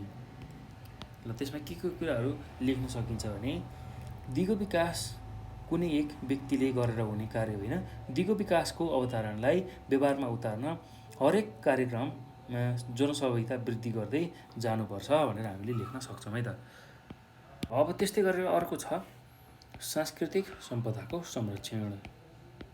ल यसमा के कुराहरू लेख्न सकिन्छ भने दिगो विकासले मानव निर्मित सामाजिक परम्परा, रीतिरिवाज, धार्मिक स्थल, संस्कृति तथा अन्य पक्षहरूलाई संरक्षण गर्नुपर्ने कुरामा जोड दिएको छ। यसको संरक्षणले दिगो विकासको लागि टेवा पुर्याउँछ भनेर हामीले लेख्न सक्छौँ है त।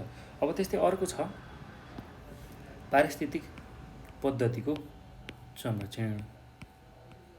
ल यसमा के कुराहरू लेख्न सकिन्छ भने यस सिद्धान्तअनुसार प्राकृतिक रूपमा पृथ्वीको दिगो संरक्षणका लागि यसमा भएका जुन सजीव र वातावरण बिचको जुन सम्बन्ध छ त्यसलाई हामीले जोगाउनु पर्छ र यसका लागि वनजङ्गल, घाँसे मैदान, मरुभूमि, हिमाल, पहाड र तराई भएका विभिन्न पारिस्थितिक प्रणालीको पनि संरक्षण गर्न आवश्यक छ र जरुरी छ भनेर हामीले लेख्न सक्छौँ है त।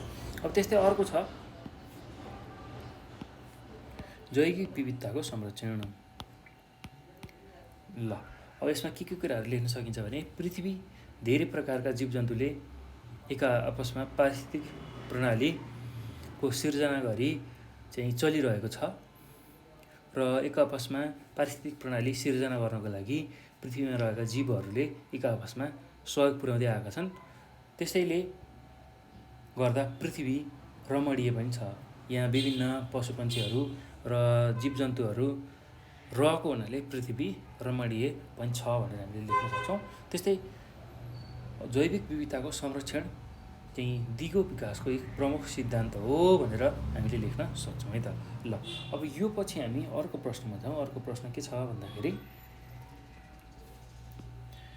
अव्यवस्थित सहरीकरणका कारण कसरी सामाजिक विकृति र वातावरणमा ह्रास हुन्छ पुष्टि गर्नुहोस् भनेर सोधेको छ। ल अब यसको उत्तरमा हामीले के कुराहरू लेख्न सक्छौँ भने अव्यवस्थित सहरीकरणका कारणबाट समाज र वातावरण जस्तै प्रदूषण, वनस्पति र जनावरमा ह्रास, त्यस्तै सामाजिक रीतिरिवाजमा विचलन, जङ्गल फडानी, तापक्रममा वृद्धि यस्तो खालको कुराहरू हुन्छ। अव्यवस्थित सहरीकरणले गर्दा फोहोर मैला बढ्छ जसले गर्दा वातावरणमा ह्रास आउन गई वायु, जमिन र जल आदिको प्रदूषण हुन्छ। साथै सबै सुविधा र मौकाको खोजीमा सहरतिर केन्द्रित हुने हुँदा यहाँको चाप बढ्छ भने पुर्ख्यौली थलो अथवा खेतीपाती सबै खाली खाली भएर रहन्छन् र त्यति बेला जनसङ्ख्याको असमान वितरण हुन पुग्छ। अब त्यस्तै जनसङ्ख्याको चाप बढ्ने हुनाले मित्रहरू अथवा मानिसहरू चाहिँ आधारभूत आवश्यकताको सुविधा नपाउने अवस्थामा पनि पुग्न सक्छन्। जनसङ्ख्याको चाप एकदमै धेरै छ, धेरै मानिसहरू छन् भने त्यति बेला के हुने रहेछ भन्दाखेरि मानिसहरूको जुन आधारभूत आवश्यकताहरू छ त्यसको समेत चाहिँ सुविधा नपुग्ने अवस्था रहेछ। यसले गर्दा अस्वास्थ्यकर जीवनशैली बिताउनु पर्ने हुन्छ। सीमित स्रोत र साधन धेरै मानिसहरूको प्रयोग अथवा उपयोग चाहिँ गर्नाले स्वास्थ्य स्थिति बिग्रेर जीवन कष्टकर बन्छ। त्यस्तै रोजगारी लगायत स्वास्थ्य सुविधा, यातायात, सञ्चार सुविधाहरूको समान वितरण एवं सुविधा उपलब्ध नहुनाले सामाजिक अपराध र विकृति पनि निम्तिन्छ भनेर हामीले लेख्न सक्छौँ है त। ल यति कुरा तपाईँहरूले आफ्नो उत्तरमा लेख्नु होला। अब अर्को प्रश्नमा जाउँ। अर्को प्रश्न के छ भन्दाखेरि पाटेबाघ दुर्लभ हुनुको कुनै 3 कारण र यसको संरक्षणका कुनै 4 उपायहरू लेख्नुहोस् भनेर सोधेको छ। ल अब सुरुमा त हामी के कुरा बुझौँ भने पाटेबाघ दुर्लभ हुनुको कारणलाई बुझौँ, त्यसलाई बुझौँ र त्यसको समाधान कसरी गर्न सकिन्छ, त्यसको संरक्षण कसरी गर्न सकिन्छ त्यसको बारेमा छलफल गरौँ। ल सुरुमा पाटेबाघ दुर्लभ हुँदै जानुको 3 वटा कारणहरू। ल यसलाई पनि म लेखाउन तपाईँहरूले ध्यानपूर्वक सुन्नु होला भाइ बहिनीहरू। सुनेरै यसमा धेरै कुराहरू लेख्न सकिन्छ। त्यो हुँदाखेरि तपाईँहरूले यसलाई सुन्नु होला है। यसको उत्तर म लेखाउन एकदम ध्यानपूर्वक तपाईँहरूले सुन्नुभयो भने सजिलै बुझेर आफ्नो एसईको परीक्षामा लेख्न सक्नुहुन्छ। ल अब पाटेबाघ दुर्लभ हुँदै जानुको 3 वटा कारणमा पहिलो कारण के छ भने जथाभावी वनजङ्गल विनाश हुनु। त्यस्तै दोस्रोमा के छ भने पारिस्थितिक प्रणालीमा ह्रास आउनु। त्यस्तै तेस्रो बुँदामा के छ भने चोरी सिकारी तथा पैठारी हुनु भनेर हामीले लेख्न सक्छौँ है त। त्यस्तै अब पाटेबाघको संरक्षणको लागि कस्तो खालका उपायहरू अपनाउन सकिन्छ भने पहिलो बुँदामा के लेख्न सक्नुहुन्छ भन्दाखेरि यिनीहरूको चोरी सिकारी नियन्त्रण गर्ने। त्यस्तै दोस्रो बुँदामा के लेख्न सक्नुहुन्छ भने प्राकृतिक वासस्थान तथा वातावरणको संरक्षण गर्ने। यिनीहरूको जहाँनिरको वासस्थान छ त्यस्तै खालको प्राकृतिक चाहिँ वासस्थान हामीले बनाउन खोज्नुपर्छ है त। ल त्यस्तै अब दुर्लभ पशुपन्छी सम्बन्धी बनेका नीति नियमहरूलाई कडाइका साथ लागू गर्ने र दण्ड सजायको व्यवस्था पनि गर्ने। त्यसै गरी अर्को मुद्दामा चौथो मुद्दामा के लेख्न सकिन्छ भने यिनीहरूको संरक्षणका लागि स्थानीय सहभागिता गराई संरक्षणबाट हुने फाइदा जोगाउन अपनाउने उपाय र दुर्लभ हुनको कारणबारे जानकारी एवं जनचेतना बढाउने अथवा जगाउने भनेर हामीले लेख्न सक्छौँ है त। ल अब यो पछि हामी अन्तिम प्रश्नमा जाउँ। हाम्रो प्रदेशमा अर्थात् प्रदेश नम्बर 4मा जुन गण्डक प्रदेश हो त्यसमा सोधेको प्रश्नको अन्तिम प्रश्न के छ भन्दाखेरि नेपालका अथवा नेपालको प्रमुख स्वास्थ्य समस्याहरू के हुन्, कुनै दुईवटाको वर्णन गर्नुहोस् भनेर सोधेको छ। ल अब यसमा चाहिँ म मुख्य मुख्य मुद्दाहरू लेखिदिन्छु र त्यो बाँकी रहेको कुराहरूलाई म व्याख्या गरिदिन्छु, त्यसलाई ध्यानपूर्वक तपाईँहरूले सुन्नु होला है त। ल प्रश्न नम्बर 24 को उत्तरमा के लेख्न सक्नुहुन्छ भने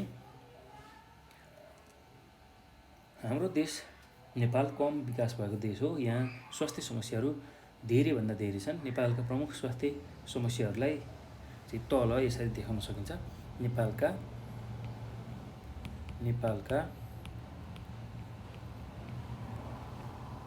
प्रमुख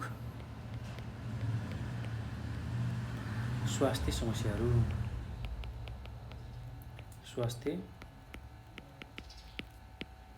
समस्याहरू ल अब पहिलो के छ भन्दाखेरि नेपालको स्वास्थ्य समस्यामा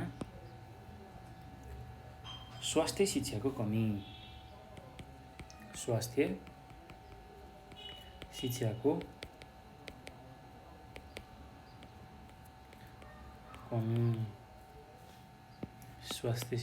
कमी।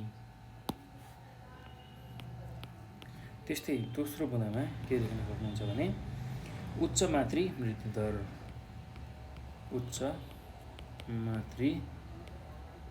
मृत्यु दर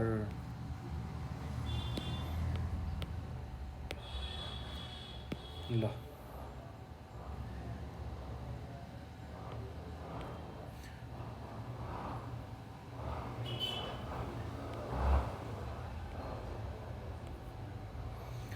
त्यसै गरी अर्कोमा छ सरुवा रोगको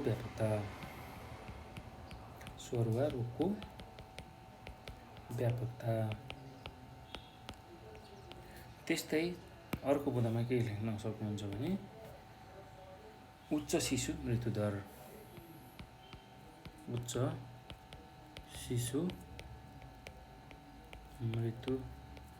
दर। त्यसै गरी अर्को बुँदामा के लेख्न सकिन्छ भने गरिबी। त्यसै गरी अर्को बुँदामा के लेख्न सकिन्छ भने उच्च जनसङ्ख्या।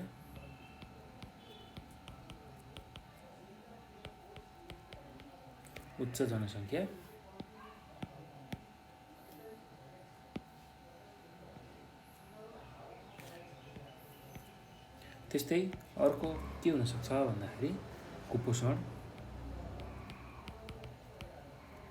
र अर्कोमा स्वास्थ्य सेवा तथा सुविधाको कमी।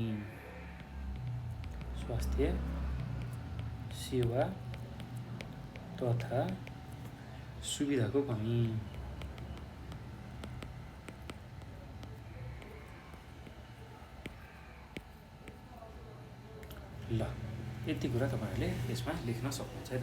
अब यसमा हामीले कुनै दुईटाको वर्णन गर्नुपर्ने छ र त्यसको वर्णन म भनिदिन्छु, तपाईँहरूले यसलाई ध्यानपूर्वक सुनेरै लेख्न सक्नुहुन्छ है त।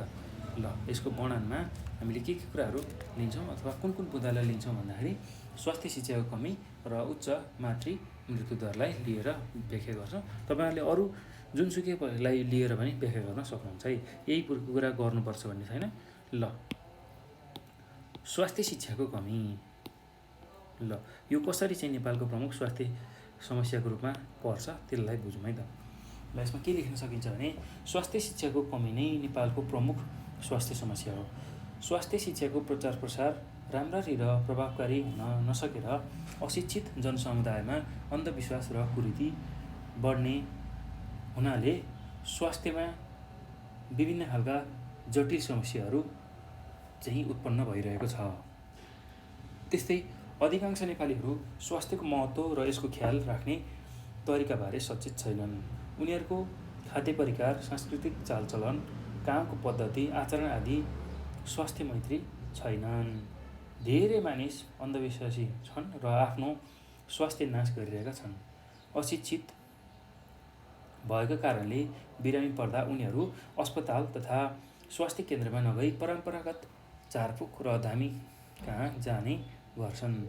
अशिक्षित र अज्ञानी झाँक्रीहरूलाई स्वरोगको कसरी नियन्त्रण गर्ने भन्ने वैज्ञानिक पद्धति चाहिँ बारे केही पनि जानकारी हुँदैन।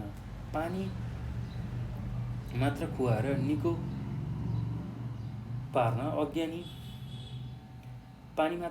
निको पार्ने जुन पखालाहरू छ त्यसलाई चाहिँ